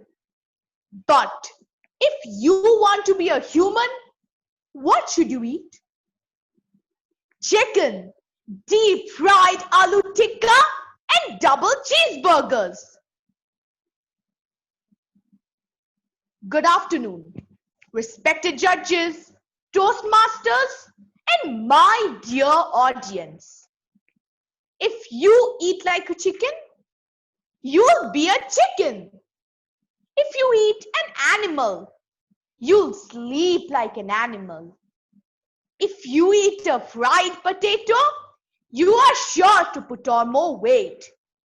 You are what you eat. Some people are overweight due to hereditary reasons, and some need more calories by birth. I'm not going to address them. I'm going to address all the remaining people who choose to be overweight and who choose not to have any control over what they eat. When man first evolved into his present form, he was lean and fit. Nature had covered the earth with green, yellow, and red vegetables of all kinds so that we could lead a healthy life. But look at what we did with nature's gifts. Nature gave us healthy fruits and vegetables, edible animals, and oil to cook them. But we created deep fried chicken 65 and butter dipped popcorn. Oops, our cholesterol went through the roof and started choking our valves. Nature gave us potatoes, which are naturally low in fat and are brimming over with good nutrients. We peeled off the healthy skin, sliced the starchy center, added lots of salt, and deep fried them in animal fats to create potato chips. Whoops! We became like a potato, obese and round. Think about how our eating habits and lifestyles have changed over the last several decades. Rice, dal, and rotis are gone, while burgers with chicken patties are in. Dosas are gone, while pizzas are in. kulfis and fruit juices are gone, while ice creams and soda are in. Our food habits not only make us unhealthy, but also force us to be cruel to animals. My friend dragged me to a McDonald's last week. After eating, he was reading a newspaper. He saw the headline, "Tiger enters village and eats farmer." He told me, "I feel bad for the farmer. How can this animal possibly eat an innocent victim?" I looked him up and down and said, "Explain your feelings to the chicken you ate just now. What's the difference between the tiger that ate the farmer and we who kill animals to satisfy our appetites? Did you know that it takes 3 times more land, energy, and water to feed a non-vegetarian compared to feeding a vegetarian? Almost 30% of Indians are without proper food and nutrition. We Gaveliers are a nice and kind people. Will you ignore the people who starve to death just because you are following a non-vegetarian diet? After all, a sound mind resides in a healthy body. Eating healthy food definitely helps you to live longer. I was once walking in a park when I saw an old man who was a fellow Indian.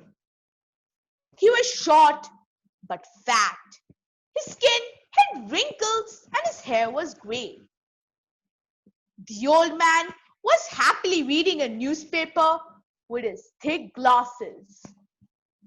I went to the old man and respectfully said, "Sir, I couldn't help but notice how happy you look. What's your secret for long life?" He said, "I eat fatty foods and I never eat vegetables. Oh, and I never exercise." Wow, you managed to live this long. So, how old are you? I asked. The old man got up, folded the newspaper, and replied, "I'm just 26. I look very old because of what I eat." I know that you all don't want to be like that young man who looked incredibly old because of his unhealthy diet. I wish with all my heart that you would eat healthy food because you are what you eat. Thank you for listening to my speech and have a nice day.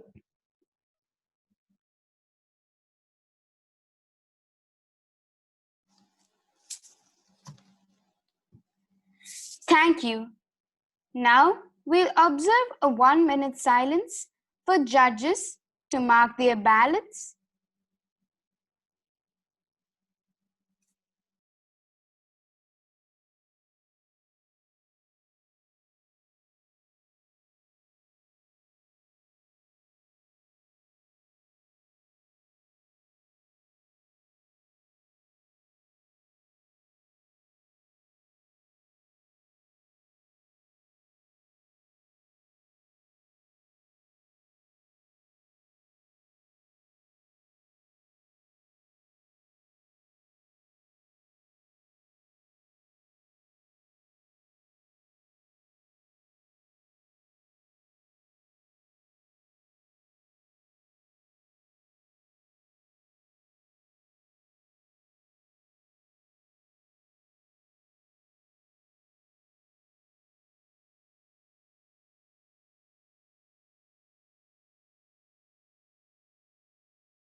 Now, I would like to introduce our second speaker, Gal Master Anne Maria, with her speech titled Regrets of My Life.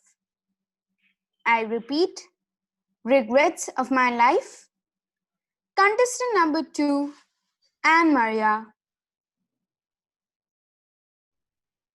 Once, one of my class teachers asked, "How would you describe a student's life?" And at that time, one of my classmates replied, "Teacher, a student's life is a mix of Hollywood movies. The school is Jurassic Park. Principal, King Kong. Vice principal, Hulk. Teachers, aliens. Classmates, Planet of Apes. Invigilator, Terminator. And at last, exam, Mission Impossible." Good afternoon, respected contest chairs, senior Toastmasters, and fellow audience. School life is considered to be the best phase of our lives. A student knows the importance of school life and they consider it the golden period of their life. And by the way, why should it not be? It's the first truly impactful thing in one's life, and its importance can never be disapproved. We make a lot of friends, our break time, our PT period when we go out and play, and so on.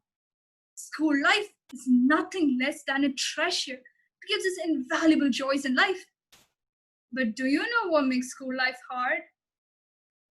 The correct answer is in your head right now. Examination. The first regret of my life.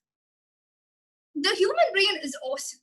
It functions 24 hours a day from the day we were born and only stops when question paper is handed over. Usually students in an exam hall look up for inspiration, down for concentration, and left and right for information. Examination days are those days when 95% of the students have respiratory problems like coughs and sneezes. Imagine if we wrote an exam during this pandemic, then because of our class alone, the entire school will go on quarantine. The subject I hate the most is mathematics, because every time I lose a lot of marks for silly mistakes. Now, maths is a very special subject. It's the only subject where someone buys 64 mangoes and they do not know for what or why. It's the only subject where a father doesn't know the son's age and the son doesn't know the father's age. Just imagine you ask a person, "Sir, how old are you?"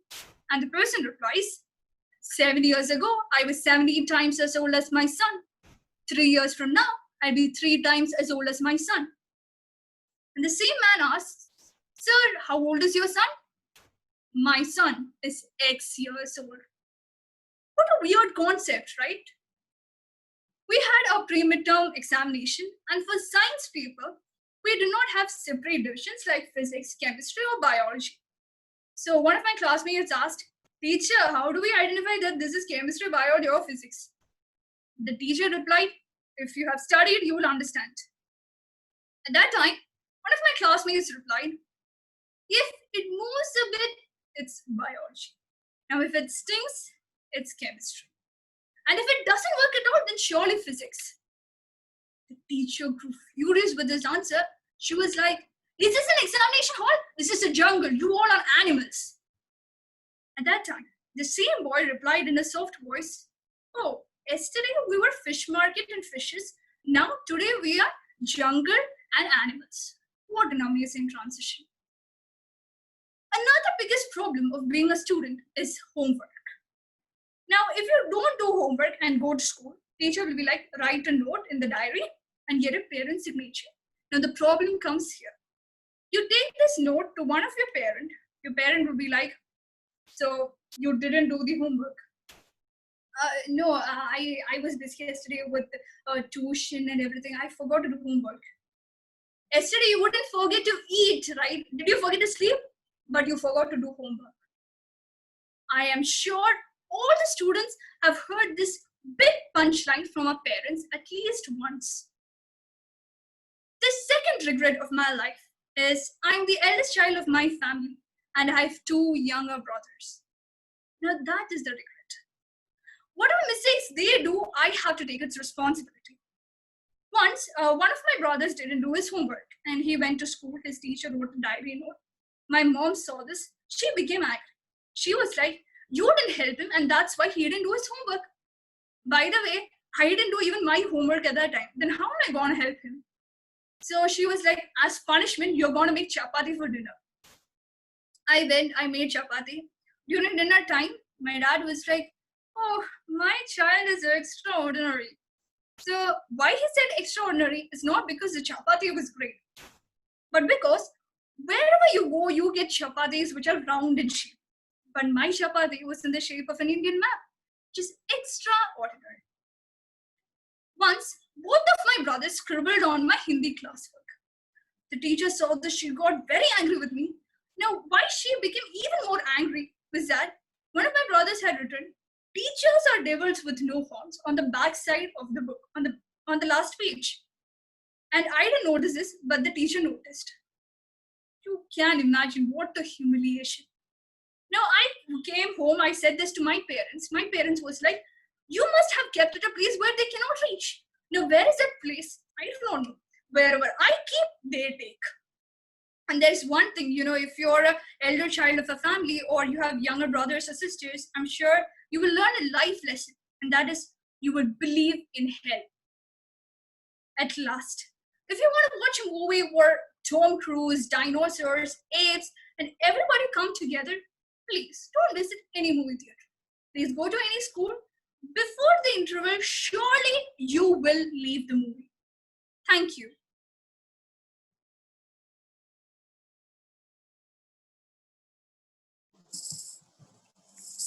Thank you. Now we observe a 1-minute silence for judges to mark their ballots.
I would now like to introduce our third speaker, Gal Master Abel, with his speech titled IPL. I repeat, contestant number 3, speech title IPL, Gal Master Abel. How many of you know how to play cricket? Please raise your hands. How many of you know how to hit a six? Oh, many are there. All are raising their hands as if they're Sachin Tendulkar. Now, you must be thinking that I'm going to talk about cricket. Yes, exactly. You're wrong. Today, I'm going to talk about IPL, Indian Premier League. Oh, I forgot. Instant and professional lying. Good afternoon, respected contestant, distinguished judges, toastmasters, and all the liars seated in front of the screen. In our day-to-day life, it is difficult to be 100% honest. And if you're thinking that you're 100% honest, I'll be giving you an award at the end of this for the best liar of the year. Lie is something which we do without being thought about. According to research, children start to lie at the age of 3. So naturally, We all must be experienced liars, and there's no need for me to talk about this. But actually, everyone, including myself, are still not experienced in it. We need to lie at our homes, schools, tuition classes, workplaces, Gavels Club. Wait, did I just say Gavels Club? Yes, exactly. Gavels Club are one of the best places where you can get coaching for lying, and I would recommend it to you. For example, a speaker is presenting a speech, and his speech is full of utter nonsense and full of rubbish. And during the speech, you're thinking, array, what this stupid fellow is saying. And due to God's grace, you are evaluated. And you come up to the stage to present the evaluation. Please give a round of applause to this wonderful speaker. Your speech was really good. There is nothing to be improved in your speech. When I was listening to your speech, I was thinking, you're like Abraham Lincoln, just without beard. You're like Abdul Kalam, just a little bit young. If Martin Luther King was alive today, he would be so proud of you, my dear. And to conclude, if this was a Toastmasters World Contest, you would be the first place winner. Thank you. So now you understood the importance of lying. Now I'm going to give you 2 tips about how to tell a lie instantly and professionally. Tip number 1, prepare your lie beforehand. I repeat, prepare beforehand. So before you present your lies, you need to write down your lies. And before you write down, remember to know the audience and to know the situation. For example, you joined late for an online class and a teacher asked you, why were you late? And you're saying to the teacher, teacher, please forgive me for one last time. I got stuck in a traffic jam. So make sensible lies. Tip number 2, verify your lies once again. My maths teachers and my parents used to say, after you finish doing a maths sum, always go through it once again. Similarly, after you have prepared your lie, verify it once again. For example, when I was in my 3rd grade at a maths test, and as expected, I became the first in the class among the failures. So what I did, I corrected all the teachers' wrong markings and I went home. And I was happy, not because my lie was successful, but I just got 5 beatings instead of the usual 10. Then I was checking where I went wrong. Then I saw 20 plus 45 equal to 25. So tip number 2, verify your lies once again. These 2 tips can help you to be a professional liar. But do you think it will help you? Yes, it can help you to have a secure present. But what about your future? Even the smallest of the smallest lies can break the biggest relationship. Some people might say, I have told a small lie, a white lie, and it is not making any harm. But you're wrong. This small white lies can lead you to big lies, which can finally destroy your relationship. You cannot be 100% honest in your life, but try not to be 100% liar. And I'm ending it here because I need to prepare some lies. Thank you.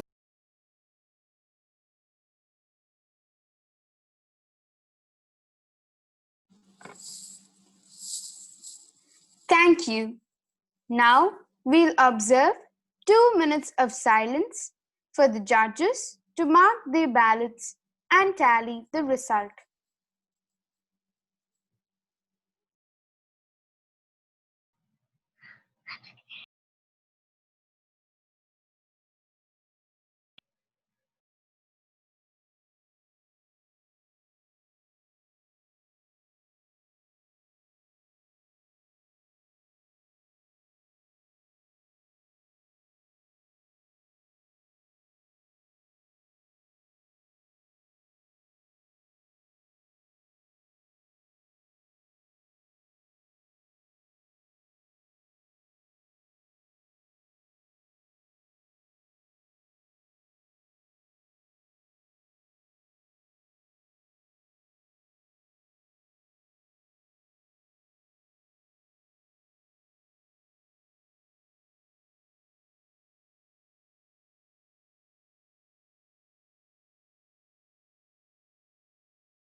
That concludes the humorous speech contest. I hope you all enjoyed.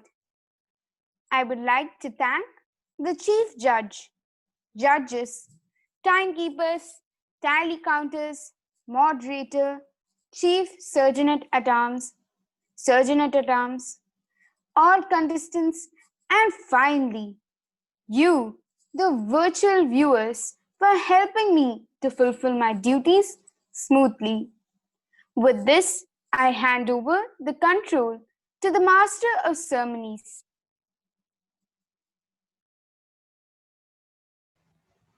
Thank you, Gal Mr. Ahmeddab, for conducting this contest in a professional manner. Please give her a round of applause. That concludes all the contests for today. I hope you all enjoyed. I would like to thank the Chief Judge, judges, timekeepers, tally counters, moderator, sergeant at arms, contest chair, contestants, and finally you, audience, for helping me to fulfill my duties smoothly. With this, I hand over the controls to the sergeant at arms. Good afternoon to all once again. To me, the competition seemed to go pretty well. But as we all know, not everything is perfect. So I would like to call upon our counselor, Toastmaster, Soy Paul Uncle to give some comments. Well done, well done. It's a Toastmasters, senior Toastmasters, and my dear Gavels. You've done a wonderful job. You completed 2 sessions with a lot of preparations, and you have conducted the sessions. And I congratulate first to our children, headed by Gavel Master Abel and Anne Maria. You have wonderfully settled the meeting, and you have arranged everything and trained, and with the help of the chief judge, you invited all the judges. Means the chief judge brought all the senior judges. It is not that. Hisham Jifri, Toastmaster Biliana, Toastmaster Fatima, Toastmaster Sahu, Toastmaster, what are other names I found? Toastmaster Reena Biju, and all around 45 persons attended in our meeting. It's a great success. It was a great effort. The judges spent more than 2 hours now today, and the last meeting more than 3 hours and 3.5 hours spent for our meeting.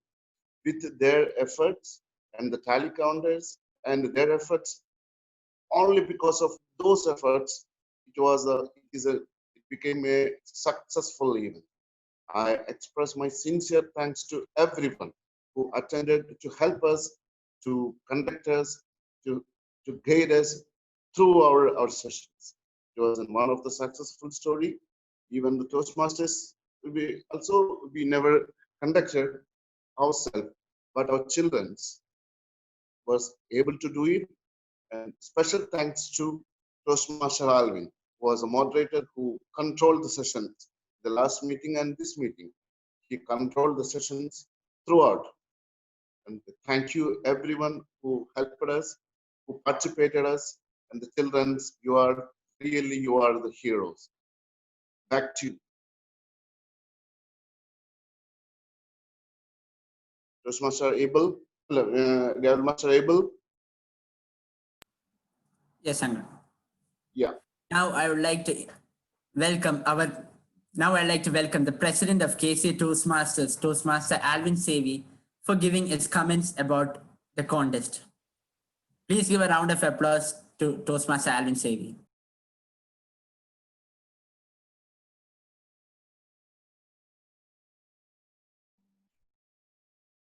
Thank you, President Abel. Well, what can I say? All the contestants have performed incredibly well, and we started right on time. And last contest, it was said that we have performed 80%. Now, hopefully today, I believe we have reached almost 100% because I'm quite happy to see that everything has gone perfectly and smoothly without any hiccups or whatsoever.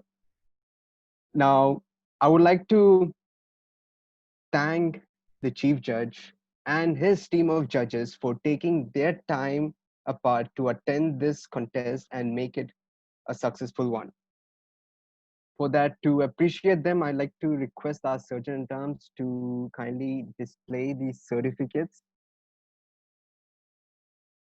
Surgeon at arms, Alina.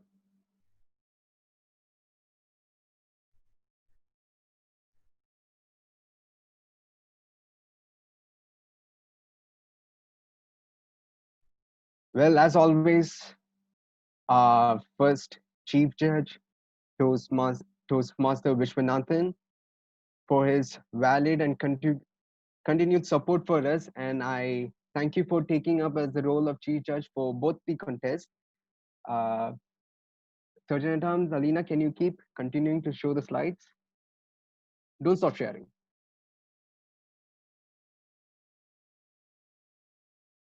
And now our next slide. I thank Toastmaster Bilyana Dapcheva for coming not only the first day, but also for the second day. And the next slide.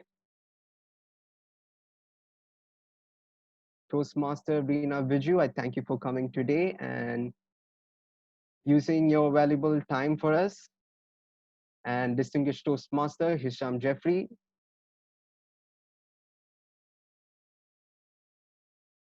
Toastmaster Santya Ashokan.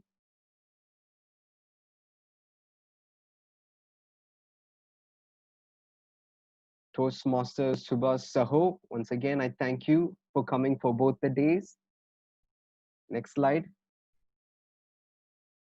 Toastmaster Parmila Pradeep. Distinguished Toastmaster Shivdas Nayak.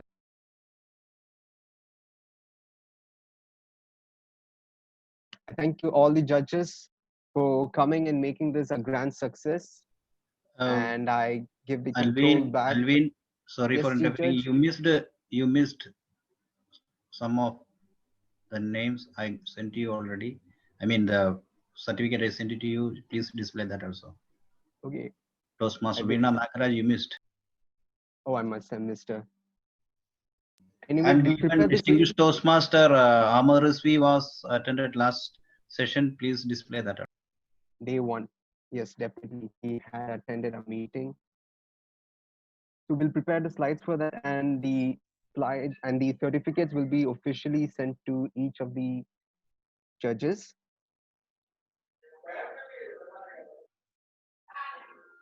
Certain, do we have the certificate for Toastmaster Veena?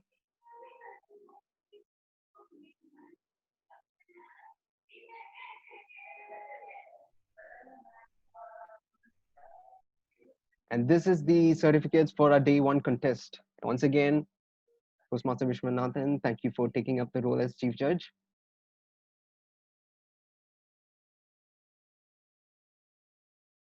Well, distinguished Toastmaster Amir Risvi, thank you for coming for our contest on day one. Distinguished Toastmaster Hisham Jeffrey, thank you for coming for both the days.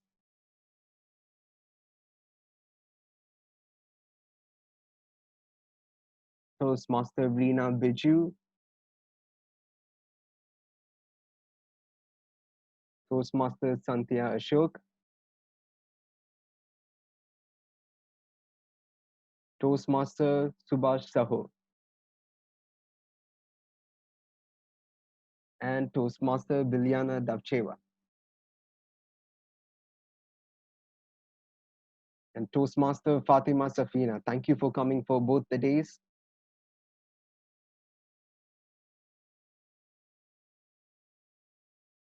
I believe we have showed all the No, the judges except for yes, Veenaji's today's one. I already except sent. Toastmaster Veena. But we'll make sure to create the certificate for her. So just need some time for that. So until then, for appreciation for the roles, I request President Abel to take over. Thank you very much, Toastmaster Alvin. As mentioned earlier, this contest would not have been a success without the help of all the role players.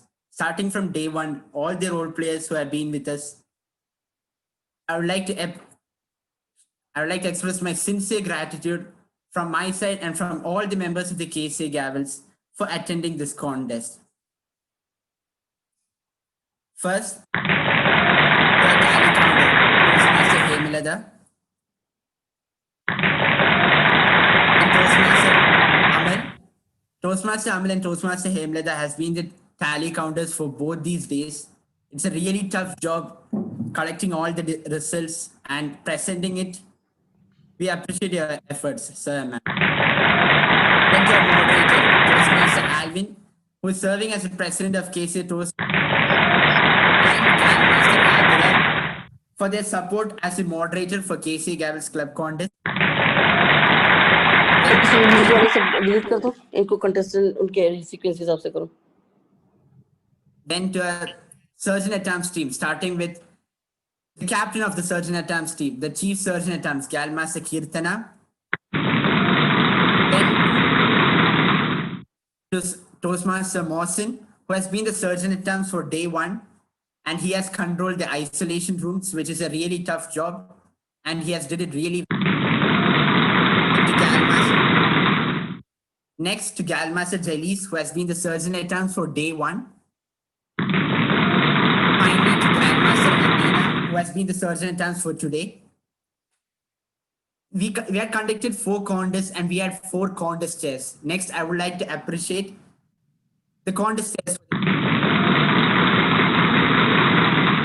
First to Galmaster Nauba, who has served as a contest chair for table topics. Then to Galmaster Alvin, who has served as a contest chair for evaluation. Galmaster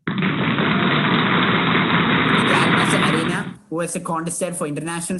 And finally, Galmaster Amrita, who was a contest chair for humorous. Next to our timers, we had 3 timers. First to Galmaster Gauravi, who was a timer for day 1. Then to Galmaster Atif, who has served as a timer for day 1 and day 2. And finally, to Galmaster Arya, who has been the timer for day 2. Then to our MCs, MC for day 1, Galmaster Manal. Finally, the MC for day 2, Galmaster Alan. Please give a round of applause to all of them. Their support has been seen throughout this contest. Next, I would like to introduce the Chief Judge, Toastmaster Vishwanathan, for his comments. Sir, are the results ready or do you want more time? Results are ready. I just want to convey one message to our second contestant. That's it. Only a few seconds. Okay, fine.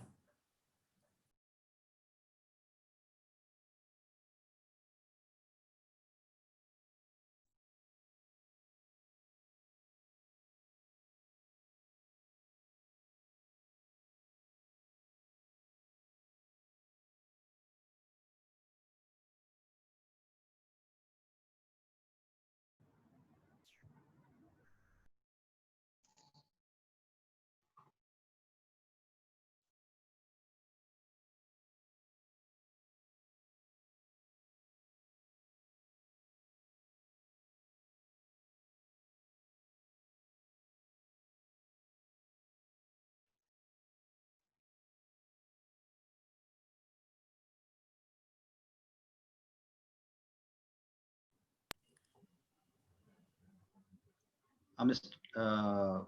President, Gavel Master Ibel. Yes, Angla. I am ready with the results, and I would like to address the gathering. Before that, I would like to request everyone, please unmute your video because we need to take a group photo as well. Because few of the viewers are left, but available viewers, please unmute your video.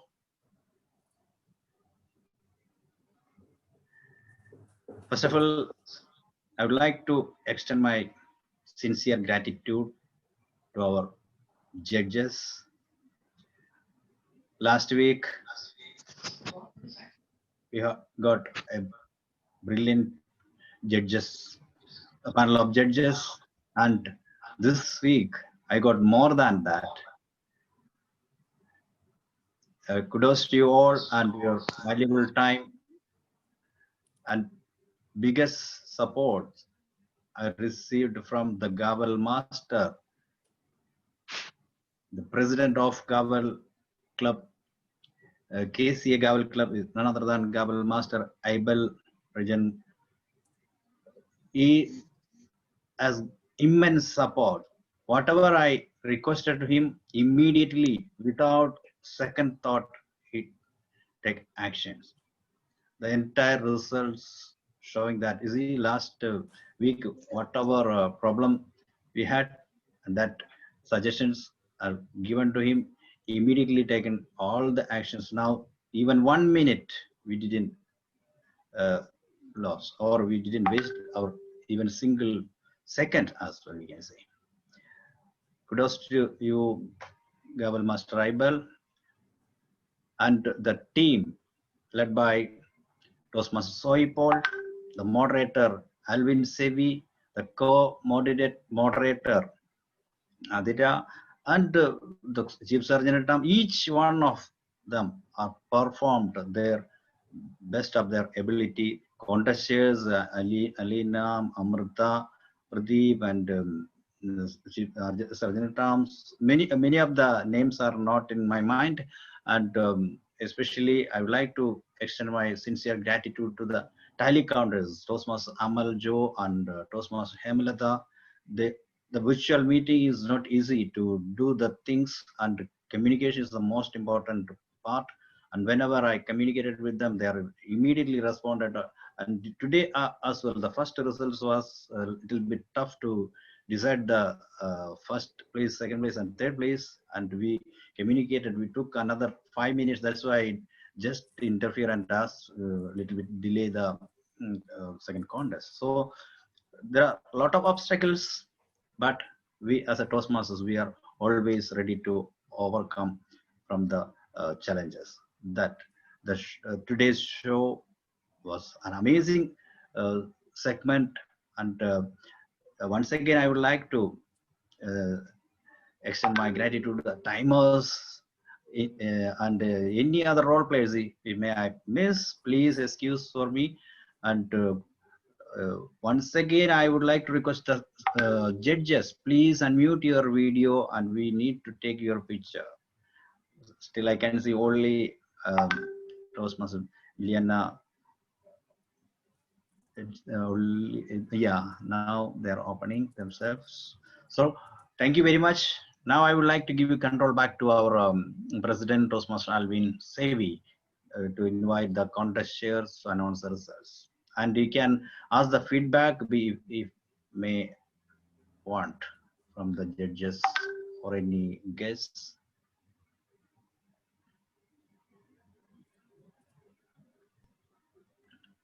Over to you, Toastmaster Alvin Sevi. Thank you, Chief Surgeon at Arms. I'd like to call upon our contest chair for international speech, Gal Master Elena Rejan Varghese, to announce the results. Thank you, Toastmaster Alvin. Before moving on to the results, we have a good news.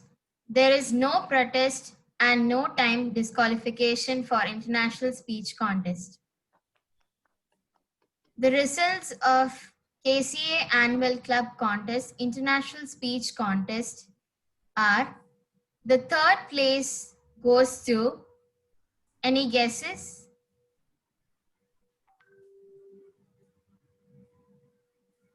It is Gavel Master Aditya Vipin. The second place goes to Gavel Master Abel Rejan Varghese. And the first place, who is going to represent the GMAC 2020, is none other than Gavel Master Anne Maria Thompson. I would like to congratulate all the winners and contestants who has participated in the International Speech Contest. Thank you. Thank you, contest chair. Now I'd like to invite our humorous contest chair, Gal Master Amrita Pradeep, to announce the results. Hi everyone again. So the humorous speech contest for KCA Gavels Club year 2020. The good news is there are no time disqualifications or protests. So the results are, for the second place, we have Gal Master Anne Maria Thompson. And for the first place, the contestant who will be representing KCA Gals Club in the GMAC contest. Any guesses? It's none other than Galmaster Abel Regenbergis. Congratulations to all winners and thank you for participating in the contest.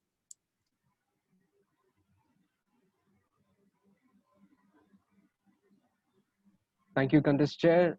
Now I request everyone to turn on all your video cams and let us take a group photo to memorize this event. And anybody like to share their experience, please?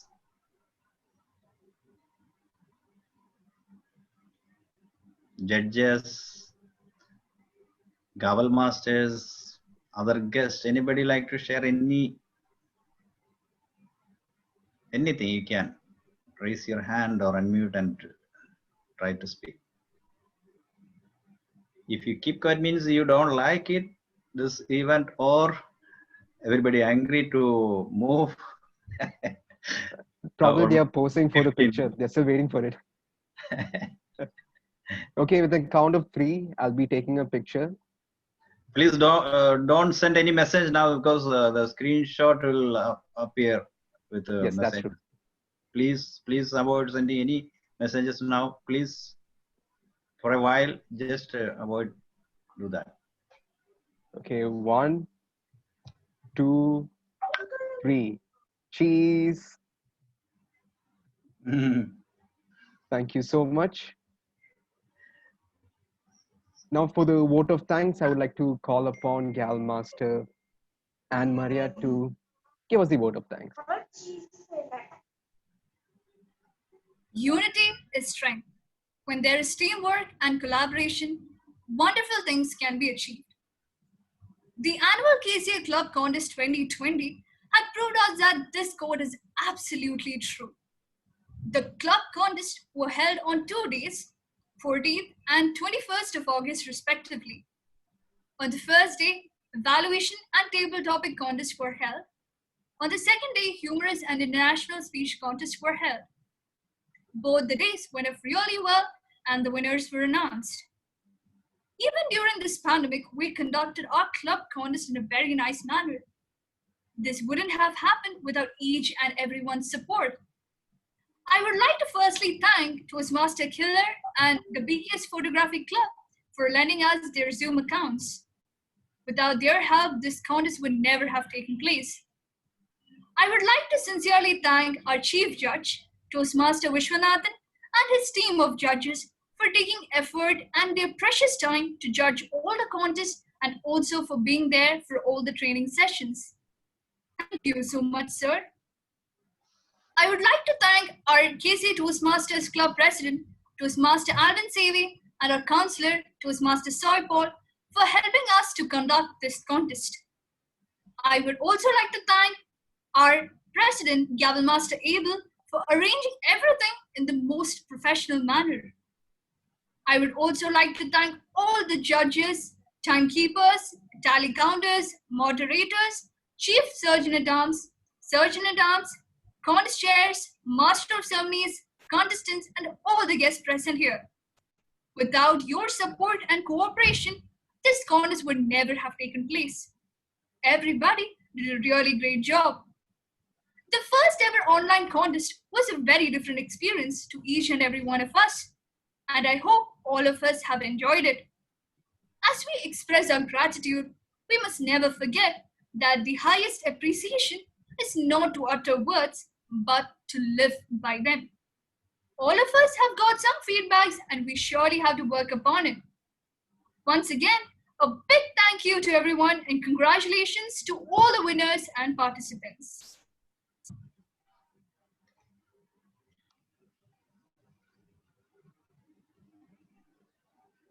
Thank you, Gal Master and Maria, for the vote of thanks. Now, before we end the contest, we missed one judge to appreciate. Sergeant at Arms Alina, can you show the certificate, display the certificate for us? Toastmaster Veena Nagraj, I thank you for your continued support for us, for coming and attending today's meeting. And I believe I've got all the judges now. I haven't missed anyone. And now, as president of KCA Toastmasters Club, I officially end today's contest. KCA Gavel Club Annual Club Contest Day 1 is now over. Now we can now personally talk about and